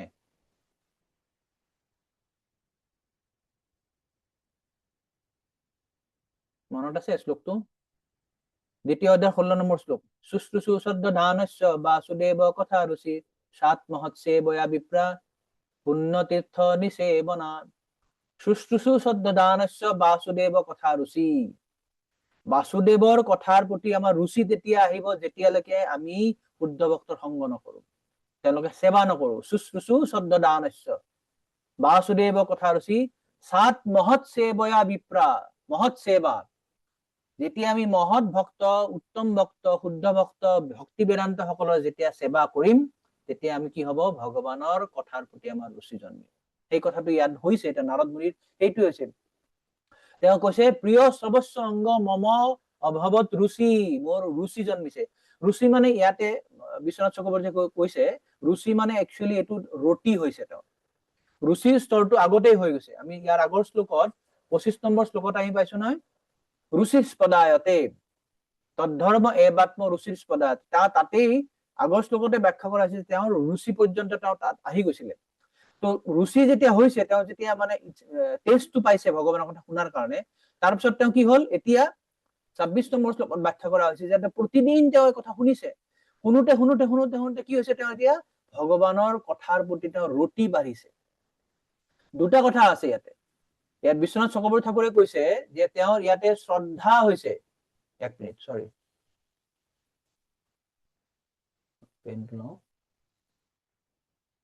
তো এই ইয়াত শ্ৰদ্ধা কথাটোৰে ইয়াত আসক্তিৰ কথাটো কোৱা হৈছে। বিশ্বনাথ চক্ৰৱৰ্তী ঠাকুৰে শ্ৰদ্ধা কথাটোৰে তেওঁ কৈছে আসক্তি, যে কথা শুনাৰ প্ৰতি তেওঁ আসক্ত হৈ গৈছে। তেওঁ এতিয়া ঘৰত আৰু যোৱাৰ নাই, যেতিয়াই গম পাইছে যে আজি ইমান টাইমত কথা কব, নাই মই বেলেগ কাম নকৰো, মই গৈ তাতে বহি শুনিম। আৰু তাৰ ফলত তেওঁৰ কি হৈছে? ৰুচি, এই যে মম অভৱত ৰুচি কথাটো ইয়াতে বিশ্বনাথ চক্ৰৱৰ্তীয়ে কৈছে যে ৰতি জন্মিছে। ৰতি মানে ভাৱ, তেওঁ ভাৱৰ স্তৰলৈ আহি গৈছে। এতিয়া তেওঁ যে সেই কথা নুশুনিলে, কৃষ্ণ কথা নুশুনিলে তেওঁ থাকিব নোৱাৰা হৈছে। এতিয়া সেই কথাটো ইয়াতে ব্যাখ্যা কৰা হৈছে। তো প্ৰভুপাদে ইয়াত ব্যাখ্যা কৰিছে, খুব সুন্দৰ কথা। তাৎপৰ্যত লিখিছে যে ভগৱানৰ লীলাসমূহৰ শ্ৰৱণৰ দ্বাৰা পৰম পুৰুষ পৰমেশ্বৰৰ লগত এটা পোনপটীয়া সম্বন্ধ স্থাপিত হয়। আৰু পূৰ্বতে কৈ অহাৰ দৰে পৰম পুৰুষ পৰমেশ্বৰৰ বিষয়ে শুনাৰ ফলত জড় বিষয়াসক্ত জীৱৰ হৃদয়ৰ সকলো সঞ্চিত পাপ দূৰ হৈ যায়। চাওক, ভগৱানৰ কথা যেতিয়া আমি শুনিম, তেতিয়া লাভ কি হয়? আমাৰ হৃদয়ৰ সকলো পাপ বিলাক, সঞ্চিত পাপ না হৈ যায়। সাংকেতং পাৰিহাস্যং বা স্তোভং হেলনমে বা বৈকুণ্ঠ নাম গ্ৰহণং অশেষ অঘৰং বিদু। এইটো যমদূত বিলাকক যমৰাজে কৈছিলে যে কোনোবাই যদি সংকেত কৰি, যমৰাজে নহয়, বিষ্ণুদূত বিলাকে যমদূত বিলাক কৈছিল যে কোনোবাই যদি সংকেত কৰি, পৰিহাস কৰি, যদি হেলা কৰিও যদি ভগৱানৰ নাম লয়, বৈকুণ্ঠ মানে হৈছে ভগৱান, ভগৱানৰ নাম লয়, কি হয় তেওঁৰ? বৈকুণ্ঠ নাম গ্ৰহণ অশেষ অঘহৰং বিদু। অঘহৰং, অশেষ অঘ মানে সীমাহীন পাপ নাশ হৈ যায় কেৱল ভগৱানৰ নাম লোৱাৰ পৰা। ভগৱানৰ নাম লোৱা, ভগৱানৰ কীৰ্তন কৰা, শ্ৰৱণ কৰাৰ ফলত কি হয়? আমাৰ সকলো পাপ নাশ হৈ যায়। এইদৰে সকলো পাপৰ পৰা মুক্ত হোৱাৰ ফলত কোনোটা জনৰ ক্ৰমে ক্ৰমে জড়জাগতিক আসক্তিৰ পৰা মুক্ত হৈ ভগৱানৰ বৈশিষ্ট্যসমূহৰ প্ৰতি আকৃষ্ট হৈ পৰে। তেওঁলোক আকৃষ্ট, আসক্তি হৈ যায়। আৰু কেতিয়া শুনিম, আৰু বেছিকে শুনিম মই ভগৱানৰ কথা, আৰু জানিব বিচাৰো, এইজন আকৃষ্ট হৈ পৰে। নাৰদ মুনিয়ে তেওঁৰ নিজৰ ব্যক্তিগত অভিজ্ঞতাৰ দৃষ্টান্তৰে এই কথাৰ ব্যাখ্যা দাঙি ধৰিছে। সামগ্ৰিকভাৱে ধাৰণাটো হল যে কেৱল ভগৱানৰ লীলাসমূহৰ বিষয়ে শ্ৰৱণ কৰিয়েই ভগৱানৰ পাৰ্ষদসমূহৰ এজন হবগৈ পাৰে।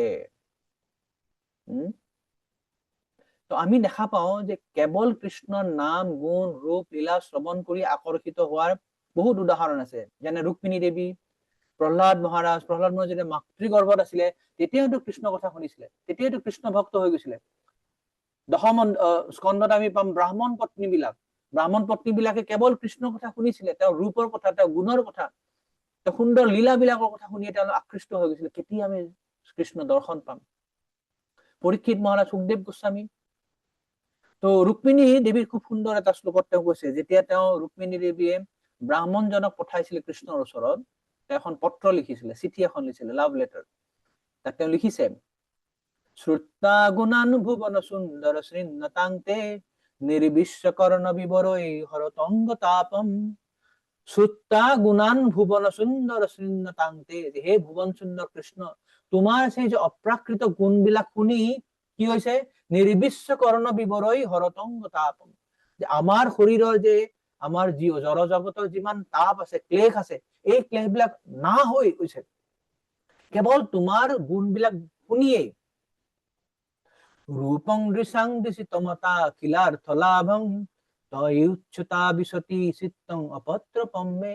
আৰু তোমাৰ ৰূপটো যেতিয়া কোনোবাই দেখিব, চাব, বা ৰূপৰ কথা যেতিয়া শুনিব, তেতিয়া তাৰ বেলেগ কোনো লাভৰ দৰকাৰ নাই। সেইকাৰণে সেই কৈছে, হে কৃষ্ণ, মই নিৰ্লজ্জ ভাৱে মোৰ এই চিত্ত, মোৰ এই প্ৰাণ তোমাৰ ওচৰত মই অৰ্পণ কৰিলো। ৰুক্মিণী দেৱীয়ে কৃষ্ণক দৰ্শন কৰাৰ আগতে এটা গুণ শুনিয়ে কৃষ্ণৰ প্ৰতি আকৃষ্ট হৈ গৈছিল। তো ইয়াত কৈছে যে মম গ্ৰহেণ শ্ৰীনৱং মনোহৰা, যে ভগৱানৰ যে লীলাবিলাক অত্যন্ত মনোহৰ, অত্যন্ত আনন্দদায়ক, অত্যন্ত ৰুচিকৰ। শ্ৰীমদ ভাগৱতৰ দ্বাদশ স্কন্ধ দ্বাদশ অধ্যায়ত কৈছে, তদৈব ৰম্যং ৰুচিৰং নৱম নৱম তদৈব সস্যৎ মনসঃ মনোৎসৱম তদৈব শোকাৰ নৱ শোষণম নৃণাম যদুত্তম শ্লোক যশো ন গীয়তে। তদৈব ৰম্যং ৰুচিৰং নৱম নৱম, যে ভগৱানৰ কৃষ্ণৰ যে লীলাবিলাক অত্যন্ত ৰমণীয়, অত্যন্ত মনোহৰ, আৰু প্ৰতিদিনেই নতুন নতুন লাগে। আপোনালোকে প্ৰত্যেকে এই দামোদৰ লীলা কথা শুনিছে। যেতিয়াৰ পৰা কৃষ্ণ আমাৰ ইস্কনত জইন কৰিছে বা তাৰ আগতো আমি বহুতেই শুনিছো দামোদৰ লীলাৰ কথা, কিন্তু আমাৰ বিৰক্তি লাগে যেন যেতিয়া আকৌ শুনিম, সদায় যেন নতুনকে শুনি পাইছো, সদায় যেন নতুন নতুন উপলব্ধি হৈছে, কেতিয়াও আমাৰ পুৰণা যেন নালাগে। কিন্তু আমি যদি কোনো জড়জাগতিক মুভি দেখো, জড়জাগতিক কিতাপ যদি পঢ়ো, জড়জাগতিক উপন্যাস যদি পঢ়ো, কেইবাৰ পঢ়িম? এবাৰ পঢ়িম, দুবাৰ পঢ়িম, তিনিবাৰ পঢ়িম, তাৰপিছত আমাৰ কি হৈ যায়? সেইটোৰ প্ৰতি কোনো ৰুচি নাথাকে। নজত বছ চিত্ৰপদং হৰে ৰজস, আমি পঞ্চম অধ্যায়ত আমি আলোচনা কৰিছিলো, এইবিলাক হৈছে কাকতীৰ্থ। কিন্তু ভগৱানৰ যে লীলাবিলাক হৈছে অত্যন্ত মনোহৰ। তদৈব ৰম্যং ৰুচিৰং নৱম নৱম, সদায় নতুন নতুন ৰুচি আহে। তদৈব সস্যৎ মনোসঃ মহোৎসৱম, আৰু এই ভগৱানৰ লীলাবিলাক কি হয়? আমাৰ মনৰ কাৰণে এক নিত্য এটা মহোৎসৱ হয়, ফেষ্টিভেল অফ দি মাইণ্ড। আমাৰ মনে যদি আনন্দ পাব বিচাৰে, তেনেহলে এনেকুৱা এটা আনন্দৰ উৎসৱ লাগে যিটো আমাৰ সদায় কাৰণে থাকে।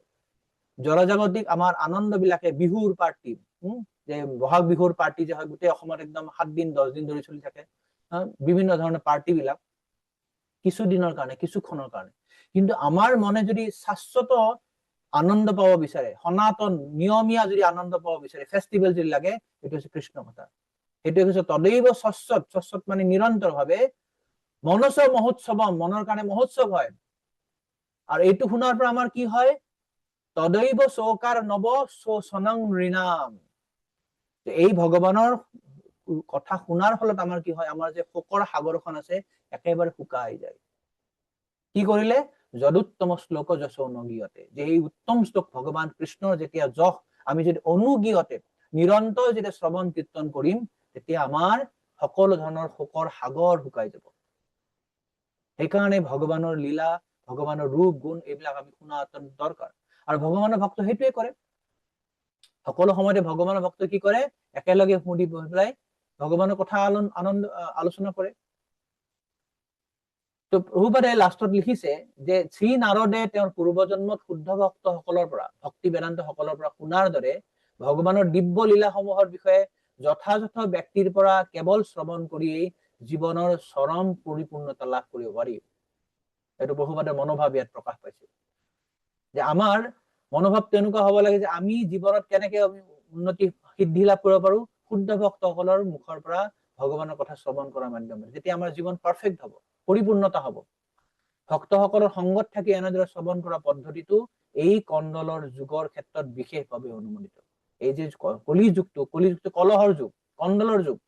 এই কণ্ডলৰ যুগত, কলহৰ যুগত যদি আমি শান্তি বিচাৰি পাব লাগে, তেতিয়াহ'লে ভক্ত সংগ কৰি কেৱল আমি কৃষ্ণ কথা, সাধু সঙ্গে হৰিনাম এই মাত্ৰ চাই, সংসাৰ জিনিতে আৰ অন্য কোনো বস্তু নাই।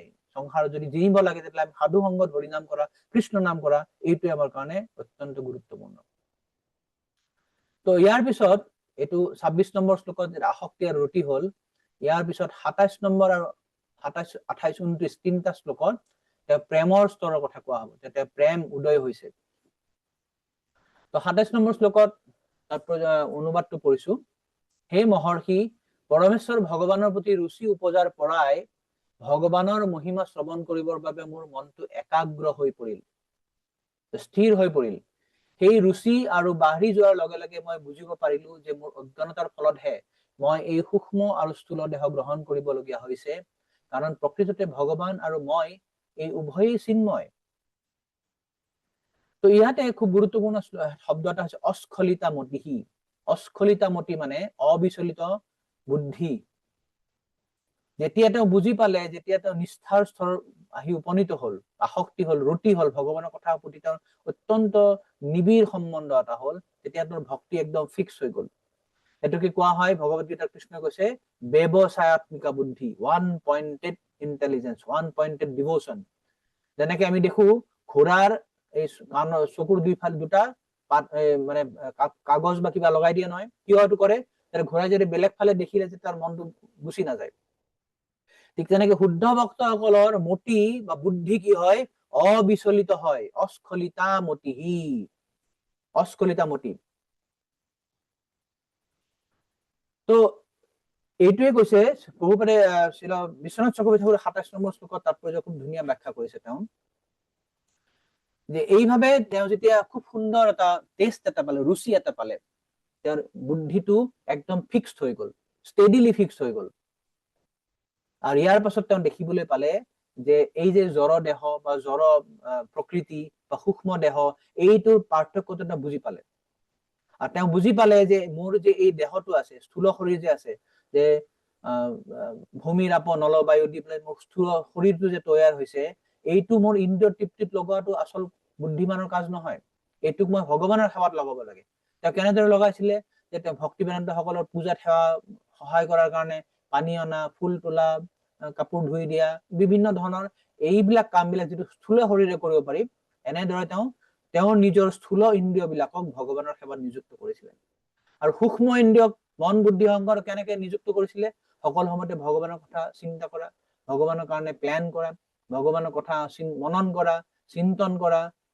তেওঁ বুজি পোৱা যে মই এই দেহ নহয়, তেওঁৰ যে এই যে অহংকাৰটো মিথ্যা অহংকাৰ পৰা তেওঁ সত্য অহংকাৰ পৰিণত হৈছিলে। তেওঁ বুজি পাইছিলে যে মই এই দেহ নহয়, মই ভগৱানৰ চিন্ময় দাস, নিত্য দাস।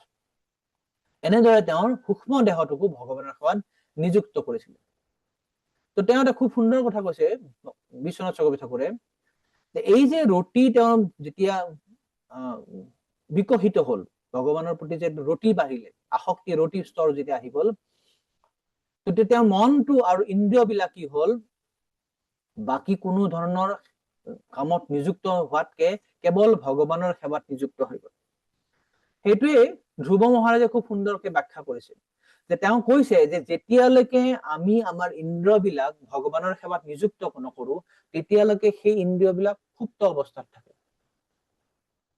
অৰ্থাৎ কোনোবাই কৰবা কেনেকে সুপ্ত অৱস্থাত আছে, আমিতো ভগৱানে কাম নকৰিব পাৰো, আমি খোৱা লোৱা কৰিছো, হাতেৰে কাম কৰিছো, কাঠমিস্ত্ৰী কাম কৰিছো, ৰাজমিস্ত্ৰী কাম কৰিছো, ড্ৰাইভাৰৰ কাম কৰিছো, ডাক্তৰৰ কাম কৰিছো, ইঞ্জিনিয়াৰৰ কাম কৰিছো, আমাৰ ইন্দ্ৰিয়বিলাক কাম কৰি আছো। কিন্তু শাস্ত্ৰত কৈছে, ভাগৱতে কৈছে সেইটো আচল কাম কৰা নহয়, সেইটো তেওঁলোক আচল সুপ্ত হৈ আছে। কি সুপ্ত হৈছে তেওঁ কি কৈছে, ধ্ৰুৱ মহাৰাজৰ প্ৰথম তেওঁ স্তুতি, যেতিয়া ভগৱান বিষ্ণুৱে আহি ধ্ৰুৱ মহাৰাজৰ কপালত তেওঁৰ পাঞ্চজন্য শংখটো লগাই দিছে, প্ৰথম স্তুতি ধ্ৰুৱ মহাৰাজে কৈছে য়ন্তঃ প্ৰবিশ্য মম বাসমিমাং প্ৰসুপ্তাং সঞ্জীবয়ত্খিল শক্তিধৰস্য ধামনা অন্যাং হস্ত শৰণস্য বনত্বগাদীন প্ৰাণান্নমো ভগৱতে পুৰুষায় তুভ্যম।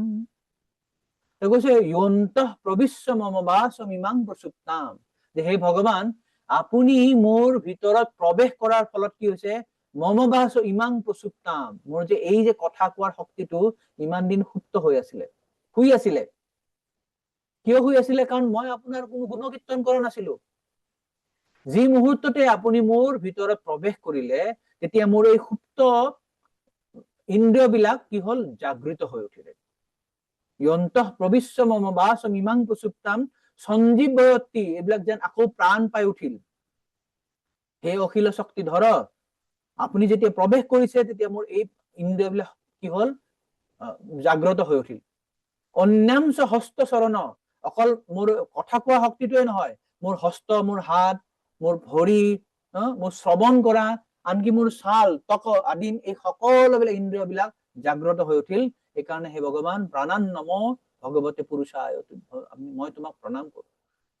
তো যেতিয়ালৈকে আমি আমাৰ ইন্দ্ৰিয়বিলাকক, জড় ইন্দ্ৰিয়বিলাকক ভগৱানৰ সেৱাত নিযুক্ত নকৰিম তেতিয়ালৈকে এই গোটেইবিলাক ইন্দ্ৰিয় একো কাম নাই, বেকাৰ কাম।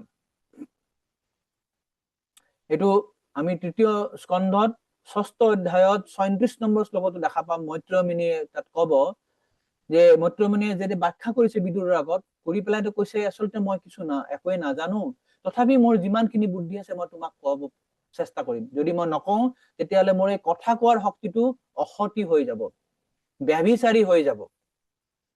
তথাপি কীৰ্তয়ামি অংগম যথামতি যথা শ্ৰুতম কীৰ্তিম হৰেম সাংসৎ কৰ্তুম গিৰামন্নাভিধাসতিম। তথাপি কীৰ্তয়ামি অংগম, যে যদিও মই একো নাজানো বা অলপমান বুদ্ধি আছে, যথামতি যথা শ্ৰুতম, মোৰ যিমানটো বুদ্ধিয়ে উপলব্ধি কৰিছে, যিমানটো মই শুনিছো মোৰ গুৰুদেৱৰ পৰা, মই সিমানটো তোমাক কীৰ্তন কৰাৰ চেষ্টা কৰিম। কিয়? কীৰ্তিম হৰেৰ সাংসৎ কৰ্তুম, মই যেতিয়া হৰিৰ কীৰ্তন যেতিয়া মই কৰিম, কাৰ কাৰণে কৰিম? হৰিক সন্তুষ্ট কৰাৰ কাৰণে না, মোৰ নিজক পবিত্ৰ কৰাৰ কাৰণে। সাংসৎ কৰ্তুম, নিজৰ শুদ্ধিকৰণৰ কাৰণে। কাৰণ মই যদি এইটো নকৰো কি হব, গিৰাম অন্নাভিধা অসতি, মোৰ যে গিৰা আছে, যে জিহ্বাখন আছে, অসতি হৈ যাব। এই যে জিহ্বা, এইবিলাক কাৰ জিহ্বা? এই যে ইন্দ্ৰিয়বিলাক কাৰ? ভগৱানৰ। তো নাৰী, পতিব্ৰতা নাৰী কাৰ সম্পত্তি? স্বামীৰ সম্পত্তি। তো সেই পতিব্ৰতা নাৰী যদি স্বামীৰ সেৱা নকৰে, বেলেগৰ সেৱা কৰে, তেওঁক কোৱা হব ব্যভিচাৰী। সেইটো অৰ্থতে মৈত্ৰেয়ী কৈছে যে মোৰ এই ইন্দ্ৰিয়, মোৰ এই জিহ্বাখন যদি ভগৱানৰ সেৱা যদি নিযুক্ত নহয়, তেওঁ যদি গুণকীৰ্তন নকৰে, কেৱল যদি আমি প্ৰজল্প কৰো, বাজে কথা কৰো, তেতিয়াহলে আমাৰ জিহ্বাখন অসতি হৈ যাব। সেইটোৱে তেওঁ ইয়াত কৈছে যে মোৰ অস্খলিতা মতি, যে এতিয়া মোৰ স্খলিত হোৱা নাই, মোৰ মতি একদম ধীৰ স্থিৰ হৈ গৈছে। মই এতিয়া তোমাৰ কথা কোৱাত মই বা তোমাৰ কথা শ্ৰৱণ কৰাত মই এখন এতিয়া মন দি আছো। 28 নম্বৰ শ্লোক, খুব সুন্দৰ শ্লোক। তো ইয়াত অনুবাদটো পঢ়িছো। এইদৰে বৰ্ষা আৰু শৰৎ এই দুই ঋতুতে সেই মহাত্মা মুনিসকলে নিৰন্তৰে কৰা ভগৱান শ্ৰীহৰিৰ নিৰ্মল যশস্যাৰ কীৰ্তন শুনিবলৈ পোৱাৰ সৌভাগ্য মোৰ হল। তেওঁলোকে 4 মাহ আছিলে, যে চাতুৰ্মাস্য আমি পালন কৰো 4 মাহ, সেই 4 মাহত খুব বৰ্ষা কালত, আগৰ দিনতো ট্ৰেইন ফ্লাইট নাছিলে যে ভক্তবিলাক ইফালৰ পৰা সিফালে যাব, তো তেওঁলোকে 4 মাহৰ সময়ত এঠাইতে থাকি পেলাই ভগৱত ভক্তি কৰিছিলে। আৰু এইটোৱে নাৰদ মুনিৰ আগৰ জন্মত তেওঁৰ এইটো সুযোগ পাইছিলে, তেওঁলোকৰ সংগ পাইছিলে। সেইটো কৈছে যে বৰ্ষা আৰু শৰৎ এই দুটা ঋতুতে মই তেওঁলোকৰ নিৰন্তৰ সংগ কৰি পেলাই তেওঁলোকৰ পৰা ভগৱানৰ কীৰ্তন শুনিবলৈ মোৰ সৌভাগ্য হৈছিল। ইয়াৰ ফলত মোৰ হৃদয়ত যেতিয়া ভক্তিৰ নিজৰা ববলৈ ধৰিলে, প্ৰবাহ হবলৈ ধৰিলে, তেতিয়া মোৰ ৰজ আৰু তম গুণৰ আৱৰণ আঁতৰি গ'ল। যেতিয়াই আমাৰ হৃদয়ত ভক্তিৰ প্ৰৱেশ হয়, তেতিয়া কি হয় যে যিবিলাক নিম্ন স্তৰৰ যিবিলাক গুণ আছে এইবিলাক লাহে লাহে নাশ হৈ যায়। আমি দ্বিতীয় অধ্যায় পাইছো, তদা ৰজস্তম ভাবা কামলোভাদে চেত এতৈৰ অনাবিদ্ধম স্থিতং সত্যে প্ৰসিদ্ধতি। যেতিয়া আমি ভগৱত ভক্তিত উন্নত হওঁ, তেতিয়া আমাৰ হৃদয়ত যে ৰজ আৰু তম গুণ বিলাক আছে এইবিলাক লাহে লাহে দূৰীভূত হৈ যায়। তো ইয়াতে খুব সুন্দৰভাৱে প্ৰভুপাদে লিখিছে, কোনোবা এজনে পঢ়ক, প্ৰথম ষ্টেঞ্জাটো পঢ়ক।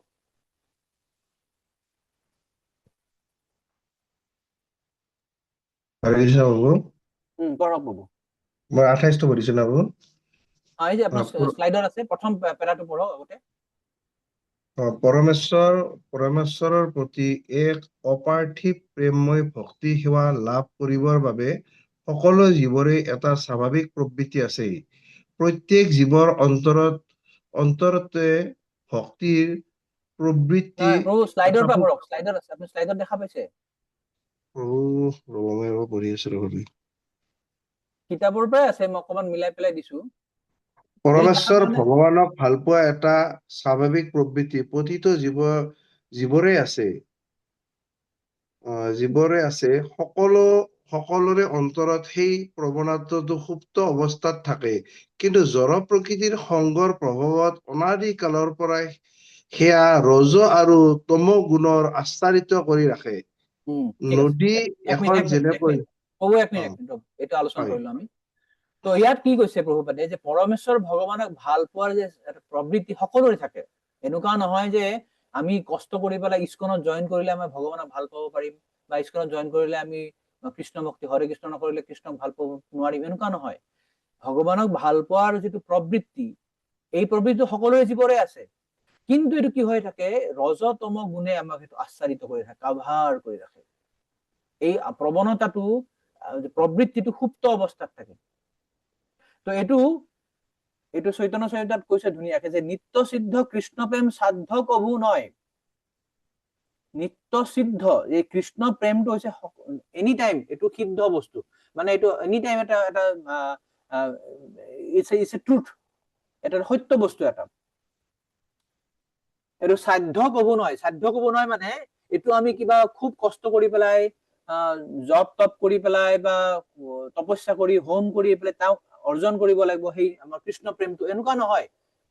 এইটো আমাৰ সকলোৰে হৃদয়ত আছেই, কিন্তু কি কেনেকে এইটো উদয় হব? শ্ৰৱণাদি শুদ্ধ চিত্তে কৰে উদয়। আমি শ্ৰদ্ধাৰ সহকাৰে যেতিয়া ভগৱানৰ কথা শ্ৰৱণ কৰিম, তেতিয়া কি হব? লাহে লাহে সুপ্ত অৱস্থাৰ কৃষ্ণ প্ৰেমটো উদয় হব। এই যে শ্ৰীল প্ৰভুপাদে বিদেশত গৈ পেলাই যে ইমান বিলাক সুন্দৰকে যে তেওঁ ভক্ত বিলাক তৈয়াৰ কৰিলে, যে ম্লেচ্ছ বিলাকক, আমেৰিকান বিলাক, ইউৰোপিয়ান বিলাক, সাউথ ইণ্ডিয়ান বিলাক, বা সাউথ আফ্ৰিকা, এইবিলাক মানুহ কোনোদিন কৃষ্ণক নাজানেই, তেওঁলোক কেনেকে ইমান সুন্দৰ কৃষ্ণ ভক্ত হৈ গল?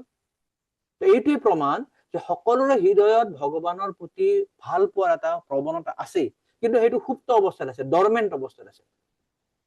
যেতিয়া প্ৰভুপাদে গৈ পেলাই তেওঁলোকক শুদ্ধ কৃষ্ণ ভক্তি কথা শ্ৰৱণ কৰালে, তেতিয়া তেওঁলোকৰ সেই সুপ্ত কৃষ্ণ প্ৰেমটো লাহে লাহে জাগ্ৰত হৈ উঠিলে।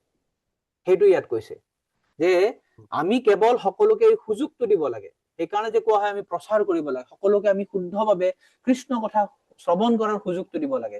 যাৰ কাৰণে প্ৰভুপাদে আজি গোটেই পৃথিৱীতে তেওঁ ইমান চেণ্টাৰ খোলা হৈছে, কিহৰ কাৰণে? যাতে সুযোগ দিব পাৰো।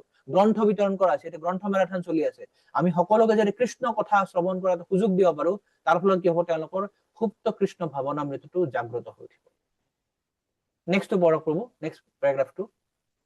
নদী এখন যেনেকৈ সমুদ্ৰৰ লগত মিলিত নোহোৱা পৰ্যন্ত অপ্ৰতিহিতভাৱে প্ৰবাহিত হৈ থাকে, তেনেকৈ শুদ্ধ ভক্তৰ সৎসৰ্গত নিৰ্গত হোৱা শুদ্ধ ভগৱত ভক্তিৰ ধাৰা এটি ভগৱত প্ৰেম ৰূপী অন্তিম লক্ষ্যত উপনীত নোহোৱালৈকে অপ্ৰতিহিতভাৱে প্ৰবাহিত হৈ থাকে।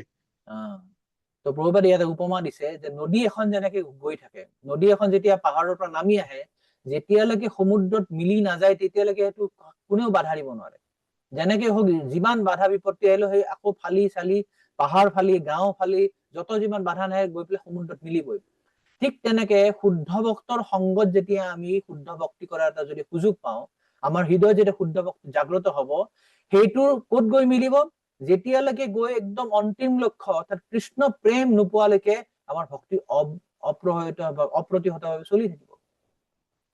কুন্তি মহাৰাণে খুব সুন্দৰ এটা প্ৰাৰ্থনা কৰিছে, কুন্তি স্তুতি, আমি এতিয়া অষ্টম অধ্যায়টো পাম। তেওঁ কৈছে, তই মে নন্ন বিষয়া মতিৰ মধুপতে সক্ৰীৰ ৰতিম উদ্বহতা দধ্যা গংগে বুঘৌদন্নতি।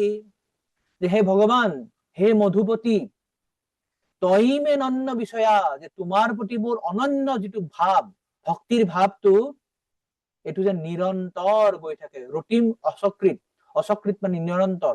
মোৰ এই ৰতিটো তোমাৰ প্ৰতি যে কৃষ্ণ প্ৰেমটো, এইটো কেনেকে মোক যোৱা উচিত? ৰতিম উদ্বহতাত অধ্যা, অধ্যা মানে একদম নিৰন্তৰ গৈ থাকিব। কেনেকে? গংগে বোঘম উদন্নতি, এই যে আপোনালোকে ছবিত দেখা পাইছে, গংগা যেনেকে সমুদ্ৰৰ পৰা অপ্ৰতিহতভাৱে গৈ থাকে, তেনেকে যে মোৰ ৰতি যেন তোমাৰ চৰণৰ প্ৰতি অপ্ৰতিহতভাৱে অবিচলিতভাৱে বৈ থাকে। এইটো হৈছে ভক্তৰ প্ৰাৰ্থনা ভগৱানৰ প্ৰতি। মোক সেইটোৱে তুমি প্ৰাৰ্থনা কৰা, মোক কৃপা কৰা যে মোৰ ৰুটি যেন কেতিয়াও তোমাৰ চৰণ যুগলৰ পৰা আঁতৰি নাযায়। তো এইটোৱে প্ৰভুপাদে ইয়াত ব্যাখ্যা কৰিছে। নেক্সট 29 নম্বৰ শ্লোক, ইয়াতে আমি এই 27, 28, 29 শ্লোকত দেখা পাম যে তেওঁ এতিয়া প্ৰেম স্তৰ পাই গল, প্ৰেম স্তৰ পালে। 29 নম্বৰ শ্লোকটো স্লাইডত আছে, আছে। তো তেওঁলোকৰ প্ৰতি মোৰ গভীৰ শ্ৰদ্ধা আছিল আৰু সেয়েহে তেওঁলোকৰ আজ্ঞা অবিচলিতভাৱে মই পালন কৰিছিলো।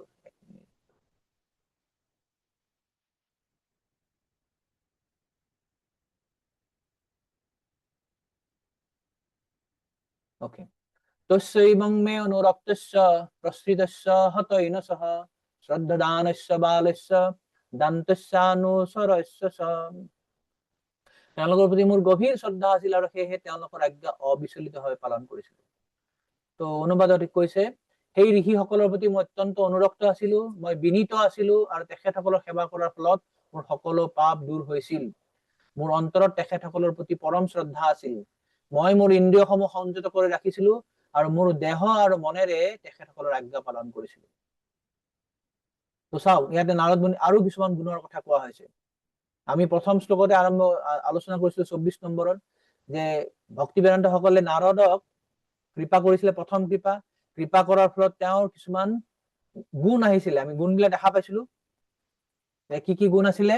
যে তেওঁ দান্ত আছিলে, অধৃত ক্ৰীড়নকে আছিল, অনুবৰ্তিনী, অল্পভাষিনী। তো এই গুণবিলাক তেওঁৰ বিকশিত হৈছিল। এই গুণবিলাক বিকশিত হোৱাৰ কাৰণে তেওঁ আকৌ সেই ভক্তি বেদান্ত সকলৰ পুনৰ কৃপা পোৱাৰ প্ৰাৰ্থী হৈছিলে, আকৌ বেছিকে কৃপা পাইছিলে। তাৰ ফলত তেওঁ কি হল, লাহে লাহে আৰু কিছুমান দিব্য গুণ কিছুমান প্ৰকাশ পালে। এই গুণবিলাকে ইয়াত আকৌ ব্যাখ্যা কৰিছে। এক হৈছে অনুৰক্তস্য, মই তেওঁলোকৰ কথাৰ প্ৰতি খুব আসক্ত আছিলো, তেওঁলোকৰ প্ৰতি মই আসক্ত হৈছিলো, তেওঁলোকৰ সংগ মই ত্যাগ কৰাৰ কাৰণে কেতিয়াও ইচ্ছা কৰা নাছিলো। তাৰপিছত আছে প্ৰসৃতস্য। প্ৰসৃতস্য মানে হৈছে মই প্ৰসৃতস্য, এইটো প্ৰসৃতস্য মানে হৈছে বিনীত আছিলো মই। হতৈনচহ, হতৈনচহ মোৰ সকলো পাপ নাশ হৈ গৈছিলে। শ্ৰদ্ধাদানস্য, মই তেওঁলোকৰ প্ৰতি শ্ৰদ্ধাৱান আছিলো। দান্ত, দান্তটো আকৌ ইয়াত উল্লেখ কৰিছে, মই ইন্দ্ৰিয় সংযমনী আছিলো। আৰু অনুসৰস্য, মই তেওঁলোকৰ অনুগামী হৈ আছিলো। এই সুন্দৰ সুন্দৰ গুণবিলাক, 6টা গুণৰ কথা ইয়াতে ব্যাখ্যা কৰা হৈছে। তো প্ৰভুপাদে তাৎপৰ্যত কৈছে যে এইবিলাকে হৈছে এজন শুদ্ধ নিৰ্মল ভক্তৰ শাৰীলৈ উন্নতি লাভ কৰিব পৰা, আশা কৰা সম্ভাৱনাপূৰ্ণ প্ৰাৰ্থীৰ গাত থাকিবলগীয়া গুণ। এইবিলাক হৈছে কোৱালিফিকেশ্যন। আমি যদি শুদ্ধ ভক্ত হব লাগে, এই গুণবিলাক আমাৰ গাত থাকিব লাগিব। তেনে এজন প্ৰাৰ্থীয়ে সদায় শুদ্ধ ভক্তসকলৰ সৎসংগ বিচাৰি লব লাগে। এনেকুৱা যদি আমি শুদ্ধ ভক্ত সংগ যদি আমি কৰিব পাৰো, তেতিয়াহলে আমি লাহে লাহে তেওঁলোকৰ সেৱা কৰাৰ মাধ্যমেৰে ভগৱত ভক্তিত আমি আগুৱাই যাব পাৰিম। এতিয়া নেক্সট 30 নম্বৰ আৰু 31 নম্বৰ শ্লোকত আজি আমি এই সেকশনটো শেষ কৰিম। 30-31 নম্বৰ শ্লোক। এনেদৰে কৰাৰ ফলত তেওঁ কি হল, তেওঁ অৱশেষত মোৰ হৃদয়ত প্ৰেমৰ উদয় হল, অৰ্থাৎ তেওঁ প্ৰেম স্তৰলৈ তেওঁ উন্নীত হল। প্ৰেম স্তৰৰ পিছত আৰু দুটা স্তৰ আছে, দৰ্শনম আৰু হৰেৰ মাধুৰ্যানুভাৱ। এইটো আমি পিছৰ অধ্যায়ত পাম, তেওঁ নিজে ব্যাখ্যা কৰিব। এই অধ্যায়ত এই প্ৰেম স্তৰলৈকে আমি দেখা পালো। 30 নম্বৰ হৈছে যে ভক্তি বেদান্ত সকলৰ দ্বাৰা গুহ্য জ্ঞান প্ৰদান। এতিয়া ভক্তি বেদান্ত সকল 4 মাহৰ পিছত তেওঁলোক গুচি যাব। তো যোৱাৰ আগতেই তেওঁলোকে কি কৰিলে, তেওঁক গুহ্য জ্ঞান দি থৈ গল, গুহ্যতম জ্ঞান। জ্ঞানম গুহ্যতমম যত্তৎ সাক্ষাৎ ভাগৱতো উদিতম অন্নবোসন গমিষ্যন্তঃ কৃপয়া দীনবৎসল। দীনহীন সকলৰ প্ৰতি অত্যন্ত কৃপালু সেই ভক্তি বেদান্ত সকল যেতিয়া সেই ঠাই এৰি যাবলৈ ওলাল, ইয়াতে বিশ্বনাথ চক্ৰৱৰ্তী ঠাকুৰে কৈছে আগৰ দিনা, তেওঁলোকে যোৱাৰ আগদিনাখনে তেওঁ কি কৰিছিলে, তেতিয়া তেখেতসকলে পৰম পুৰুষ পৰমেশ্বৰে নিজেই শিকোৱা সেই পৰম গোপনীয় জ্ঞান মোক কৃপা কৰি দি গল, অৰ্থাৎ তেওঁক দীক্ষা দি গল। তেওঁ সেই ভাগৱতৰ জ্ঞান দি থৈ গল। তো ইয়াতে প্ৰভুপাদে ধুনীয়াকে পৰম্পৰাৰ কথা কৈছে, পৰম্পৰাগতভাৱে আমি কেনেকে শিক্ষাটো পাব লাগে। এজন শুদ্ধ বেদান্তী বা ভক্তি বেদান্তই নিজৰ অনুগামী সকলক ঠিক তেনেধৰণেই শিক্ষা দিয়ে যিদৰে পৰমেশ্বৰে নিজেই শিক্ষা দিছিল। পৰম পুৰুষ পৰমেশ্বৰে ভগৱত গীতা আৰু অন্যান্য শাস্ত্ৰসমূহত নিশ্চিতভাৱে এই শিক্ষা মনুষ্যসকলক দি গৈছে যে তেওঁলোকে কেৱল পৰমেশ্বৰে আশ্ৰয় লব লাগে। এজন শুদ্ধ ভক্তি বেদান্ত বা এজন সাক্ষাৎ গুৰুৰ, এজন সৎগুৰুৰ লক্ষণ হৈছে তেওঁ কেতিয়াও নিজৰ মন গঢ়া মতে কথা নকয়, নিজৰ জল্পনা কল্পনাৰ কথা নকয়। পৰমেশ্বৰ ভগৱানে যিভাৱে জ্ঞানটো পৰম্পৰা ধাৰাত দিছে, ঠিক একেধৰণে সেই জ্ঞানটোকেই ভক্তি বেদান্ত সকল বা সৎগুৰুৱে কি কৰে, তেওঁৰ নিজৰ শিষ্যসকলক সেই জ্ঞানবিলাক দিয়ে, শিষ্যবিলাকক সেই জ্ঞানটো দিয়ে। এইটোৱে পৰম্পৰা ধাৰাৰ কথাবিলাক কৈছে। তো ইয়াত প্ৰভুপাদে 3 ধৰণৰ জ্ঞানৰ কথা কৈছে, যে গুহ্য জ্ঞান, গুহ্যতৰ জ্ঞান আৰু গুহ্যতম জ্ঞান। তো ইয়াতে গুহ্যতম জ্ঞান পাইছিলে তেওঁ। তো গুহ্য জ্ঞান কি? গুহ্য জ্ঞান, জ্ঞান মানে হৈছে সাধাৰণতে জ্ঞান, যিটো সাধাৰণ জ্ঞান। আমি যিকোনো বিভাগৰ, আমি যিকোনো সেকশনৰ যেতিয়া জ্ঞান পাওঁ। হৰে কৃষ্ণ, আমাৰ কথা মাইকটো অফ কৰি ৰাখিব। তো এইটো গোপনীয় জ্ঞানৰ কথা কৈছে। জ্ঞান মানে হৈছে যেতিয়া আমি নিৰাকাৰ ব্ৰহ্মস্তৰত যেতিয়া উন্নীত হওঁ, যি জ্ঞান লাভৰ মাজেৰে আমি বুজি পাওঁ যে আমি হৈছে আত্মা, অহং ব্ৰহ্মাস্মি। তো এই জ্ঞানটোক কোৱা হয় গুহ্য জ্ঞান, গোপনীয় জ্ঞান, সকলোৱে নাজানে, এইটো নিৰ্ভেদ ব্ৰহ্ম জ্ঞান বুলি কোৱা হয়। কিন্তু সেই জ্ঞানৰ ঊৰ্ধ্বত যেতিয়া অলপমান ভক্তি সংযোগ হয়, যেতিয়া কোনোবাই পৰমাত্মাৰ ধ্যান কৰে বা পৰমাত্মাক যেতিয়া পূজা কৰাৰ, উপাসনা কৰাৰ চেষ্টা কৰে বা তেওঁক বুজাৰ চেষ্টা কৰে, সেই জ্ঞানটো কোৱা হয় গুহ্যতৰ জ্ঞান। আৰু অৱশেষত যেতিয়া সেই জ্ঞানটো শুদ্ধ ভক্তিলৈ ৰূপান্তৰিত হব, তেওঁ যেতিয়া বুজি পায় যে ভগৱান উপলব্ধিটো হৈছে শ্ৰেষ্ঠ উপলব্ধি, যে পৰম সত্যটো এজন হৈছে ব্যক্তি, তেওঁক আমি সেৱা কৰিব পাৰো, আৰু সেই সেৱা কৰাৰ মাধ্যমেৰে আমি তেওঁক কৃপা লাভ কৰিব পাৰো, এই জ্ঞানটোক কোৱা হয় গুহ্যতম জ্ঞান, অৰ্থাৎ ভক্তি জ্ঞান। গুহ্য জ্ঞান হৈছে নিৰ্বিশেষ ব্ৰহ্ম বা নিৰ্ভেদ ব্ৰহ্মানুসন্ধানৰ জ্ঞানটো কোৱা হয় গুহ্য জ্ঞান। পৰমাত্মা সম্বন্ধীয় জ্ঞানটো কোৱা হয় গুহ্যতৰ জ্ঞান। কিন্তু ভক্তি সম্বন্ধীয় যিটো জ্ঞান, সেইটো কোৱা হয় গোপনীয় জ্ঞান, পৰম গোপনীয় বা গুহ্যতম জ্ঞান। তো এই পৰম গোপনীয় জ্ঞানকেই ইয়াতে ভক্তি বেদান্ত সকলে নাৰদ মুনিক যোৱাৰ আগত দি থৈ গৈছিলে, অৰ্থাৎ তেওঁ দীক্ষা দিছিলে। তো এই যিটো জ্ঞান, এইটো হৈছে ভগৱান ব্ৰহ্মা, অৰ্জুন বা উদ্ধবাদীক যিটো জ্ঞান দিছিলে, সেইটো হৈছে পৰম গোপনীয় জ্ঞান। নেক্সট 31 নম্বৰ শ্লোকত কৈছে যে সেই গোপন জ্ঞানৰ সহায়তে মই সকলোৰে সৃষ্টিকৰ্তা, পালনকৰ্তা আৰু ধ্বংসকৰ্তা পৰমেশ্বৰ ভগৱান শ্ৰীকৃষ্ণৰ শক্তিৰ প্ৰভাৱৰ কথা হৃদয়ংগম কৰিব পাৰিছিলো। সেই জ্ঞান লাভ কৰিয়ে ভগৱানৰ ওচৰলৈ উভতি যাব পাৰি আৰু ব্যক্তিগতভাৱে ভগৱানৰ সাক্ষাৎ লাভ কৰিব পাৰি। অৰ্থাৎ যেতিয়া তেওঁ সেই দীক্ষা পালে, পৰম গোপনীয় জ্ঞান পালে, কৃষ্ণ সম্বন্ধীয় কথাবিলাক যেতিয়া বুজি পালে, তেতিয়া তেওঁ গম পালে যে ভগৱানে হৈছে সৃষ্টিকৰ্তা, পালন কৰা, সংহাৰকৰ্তা। এই গোটেই জ্ঞানখিনি তেওঁ হৈ গল। তো প্ৰভুপাদে ইয়াত তাৎপৰ্যত কৈছে যে ভগৱানে বিভিন্ন শক্তিৰ কথা কৈছে। তেওঁ যেতিয়া আমি ভক্তি কৰো, তেতিয়া এই জ্ঞান বিলাক আমাৰ ওচৰত আপোনা আপুনি আহি যায়। বাসুদেৱে ভগৱতী ভক্তি যোগ প্ৰয়োজিত জনতি আশু বৈৰাগ্যম জ্ঞানম সহজত অহৈতুকম। ইয়াত কি জ্ঞানৰ কথা কোৱা হৈছে, যে সেই জ্ঞানটো হৈছে অহৈতুকী জ্ঞান, আমাৰ সাধাৰণ জড়জাগতিক জ্ঞান নহয়। ভক্তি কৰিলে আমাৰ সাধাৰণ জড়জাগতিক জ্ঞানটো থাকিবই, আমি অহৈতুকী জ্ঞানৰ অধিকাৰী হব পাৰো। আমি বুজি পাম যে ভগৱান কোন, জীৱ কোন, ভগৱানৰ যে ভগৱত তত্ত্বটো কি, সেইটো আমি বুজি পাওঁ। ভগৱানৰ বিভিন্ন শক্তি সম্বন্ধে বুজি পাওঁ। যে ভগৱান সাধাৰণতে যদিও বহুত শক্তি সাধাৰণতে 3টা ভাগত ভাগ কৰা হয়, অন্তৰংগা শক্তি, বহিৰংগা শক্তি, তটস্থ শক্তি। বহুপাদে সেই কথাটো ইয়াত ব্যাখ্যা কৰিছে। তো ভগৱানে কিয় তেওঁৰ ইচ্ছাটো কি প্ৰভুপাদে ইয়াত ব্যাখ্যা কৰিছে, তাত তাৎপৰ্য তেওঁ ধুনীয়া কথা এটা লিখিছে যে ভগৱত গীতাত ভগৱানে নিজেই স্পষ্টভাৱে কোৱাৰ দৰে তেওঁ এনে হোৱাটো ইচ্ছা কৰে যে যিসকল বদ্ধজীৱ জড় শক্তিৰ ৰাজ্যত কষ্ট পাই থাকিবলগীয়া হৈছে তেওঁলোকে যেন এই জড় জগতৰ সকলো কাৰ্যকলাপ পৰিত্যাগ কৰি তেওঁৰ ওচৰলৈ উভতি যায়। এইটোৱে হৈছে ভগৱানৰ একমাত্ৰ উদ্দেশ্য। আমি দেখিছিলো যে 6টা প্ৰশ্নৰ ভিতৰত এটা প্ৰশ্ন আছিলে যে ভগৱান কৃষ্ণ কিয় দেৱকীৰ গৰ্ভত আহিছিলে। তাৰ উত্তৰটোত কোৱা হৈছিলে যে তেওঁ এই জড় জগতৰ বদ্ধজীৱ বিলাকক তেওঁ পুনৰাই লৈ যাবলৈ ফিৰাই লৈ যাব বিচাৰে, টু ৰিক্লেইম দি কণ্ডিশ্যন সোল। আকৌ যে এই বদ্ধজীৱক ফিৰাই লৈ যাব বিচাৰে, তো সেইটো তেওঁৰ ইচ্ছা। সেইকাৰণে তেওঁ বিচাৰে যে এই বদ্ধজীৱ বিলাক ফিৰি যাওক। আৰু এইটোৱে হৈছে জ্ঞানৰ আটাইতকৈ গোপনীয় অংশ। কিন্তু কেৱল শুদ্ধ ভক্তসকলে ইয়াক বুজিব পাৰে, আৰু কেৱল তেনে ভক্তসকলে ভগৱানৰ ৰাজ্যত প্ৰৱেশ কৰিব পাৰে, প্ৰত্যক্ষভাৱে ভগৱানৰ সাক্ষাৎ লাভ কৰিব পাৰে আৰু ব্যক্তিগতভাৱে তেওঁ নিত্যসাত ব্ৰতী হ'ব পাৰে। তো সাধাৰণতে জড় জগতৰ যিবিলাক বদ্ধ জীৱ তেওঁলোকে এই জ্ঞানটো নাপায় কাৰণে তেওঁলোকে নিজৰ ইচ্ছামতে বা নিজৰ খেয়াল খুচি মতে নিজৰ পৰিকল্পনা মতে আনন্দ উপভোগ কৰে চেষ্টা কৰে। তেওঁলোকে অকণমান মাত্ৰ সুখৰ কাৰণে বহুত কষ্ট কৰে। আপুনি চাওক চাৰিওফালে যদি আমি চাওঁ মানুহবিলাকে কি কৰে যে কিছু অলপমান খোৱাৰ কাৰণে খাব, কিমান 2খন ৰুটি খাব, অকণমান ভাত খাব, তাৰ কাৰণে গোটেই দিন গোটেই মাহ তেওঁ কষ্ট কৰিব লাগে। সেইটোৱে মৈত্ৰেয় মুনিয়ে কৈছে বিদুৰক যে সোহম নৃণাম ক্ষুল্ল সুখায় দুঃখম, যে এই মানুহবিলাকে সোহম নৃণাম, যে নৃণাম মানুহবিলাকে ক্ষুল্ল সুখায়, ক্ষুল্ল সুখায় মানে একদম অকণমান সুখ, একদম কম পৰিমাণৰ। প্ৰভুপাদে বহুতবাৰ ক্লাছত কৈছিলে যে জড় জগতৰ আটাইতকৈ শ্ৰেষ্ঠ সুখটো হৈছে যৌন সুখটো। আৰু সেই যৌন সুখটো কিমান সময় থাকে, মাত্ৰ ক্ষণিকৰ বাবে, মাত্ৰ কেইটামান ক্ষণৰ কাৰণে। and that is the topmost happiness in this material world. সেইটো ইয়াতে কৈছে মৈত্ৰেয় মুনিয়ে, সোহং নৃণাম ক্ষুল্ল সুখায় দুঃখং মহৎগতানাম।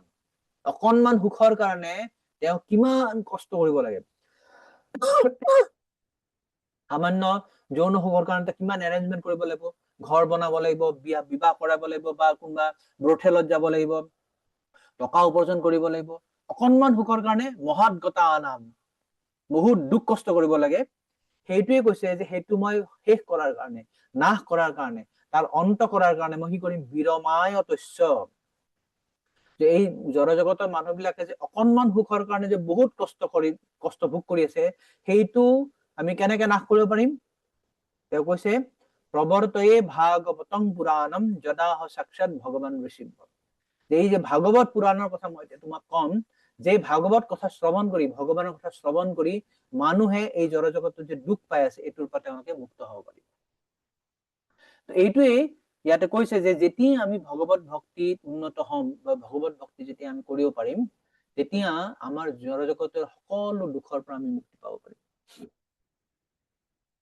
তো এই সেকশনটোত আমি ইয়াতে চালো যে নাৰদ মুনিয়ে তেওঁ একদম প্ৰেমৰ স্তৰ পৰ্যন্ত উপনীত হল, কিন্তু তেওঁ কি প্ৰেম পাইছিলে, কেনেকুৱা ধৰণৰ প্ৰেম, বা তাৰ পিছত তেওঁ হৰিৰ দৰ্শন কেতিয়া হল, হৰিৰ মাধুৰ্য তেওঁ কেতিয়া অনুভৱ কৰিলে, এই সকলোবিলাক আমি পিছৰ সেকশনত মানে পিছৰ অধ্যায়ত পাম।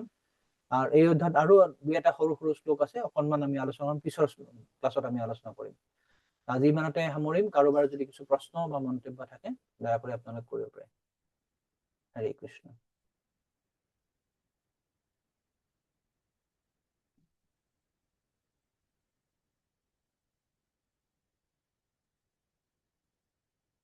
কাৰোবাৰ প্ৰশ্ন মন্তব্য,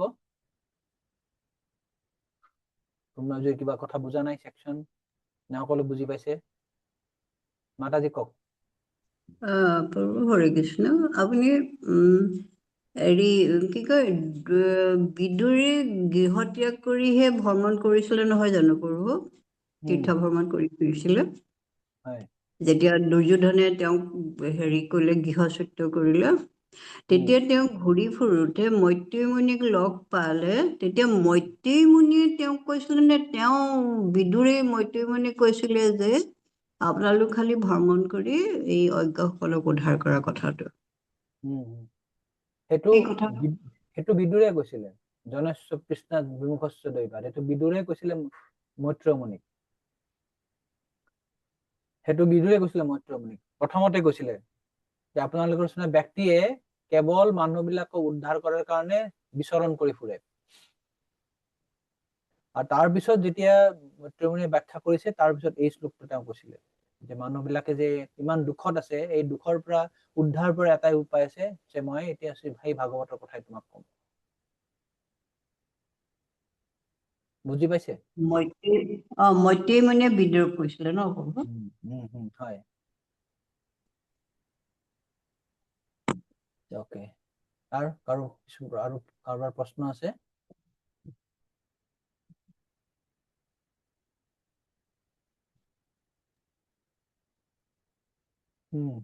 শ্ৰীধৰ বাবু হৰে কৃষ্ণ প্ৰভু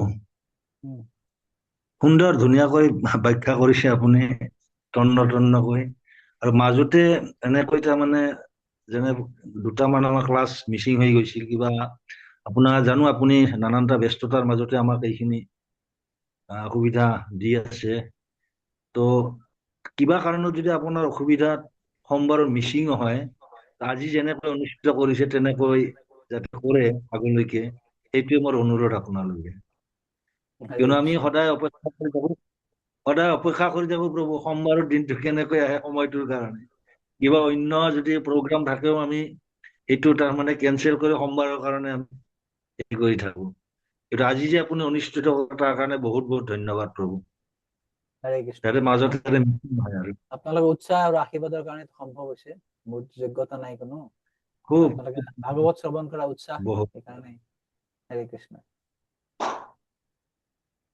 আমি 4-5জন মানে একেটা মোবাইলত ইয়াতে আমি ক্লাছটো শুনি আছো ধন্যবাদ এইখিনিয়ে হয় হৰে কৃষ্ণ মাতাজী কিবা কব নহয় প্ৰভু এতিয়া এইমাত্ৰ প্ৰভুৱে যে কৈ গ'ল আপোনাৰ ক্লাছটোৰ কাৰণে আমি উৎসুক হৈ থাকো এইটো মানে মোৰো মনৰ ভাৱটোৱে তেওঁ প্ৰকাশ কৰিলে প্ৰভু সঁচাকৈ বহুত আমি উপকৃত হৈছো আপোনাৰ ক্লাছটোৰ পৰা বিশেষকে মই হয় প্ৰভু আমি ঘৰত গিয়ে যে মায়াপুৰৰ পৰা আপোনাৰ নিচিনা এজন শুদ্ধ বৈষ্ণৱৰ পৰা আমি এইখিনি কথা শ্ৰৱণ কীৰ্তন কৰিব পাইছো বহুত সৌভাগ্য প্ৰভু আৰু আগন্তুক দিনলৈকে মোৰতো কোনো যোগ্যতা নাই কিন্তু সাধুগুৰু বৈষ্ণৱৰ পৰা যিখিনি শিকিছো সেইটো এজ ইট ইজ আপোনালোকক প্ৰেজেন্ট কৰাৰ চেষ্টা কৰিছো তো ইয়াত যদি আপোনালোকৰ শুনি ভাল লাগিছে তেতিয়াহ'লে সেইটো কৃতিত্ব গুৰু বৈষ্ণৱৰ আৰু যিখিনি দুখ আছে সেই দুখখিনি মোৰ বুলি গ্ৰহণ কৰিব আৰু আপোনালোকে যাতে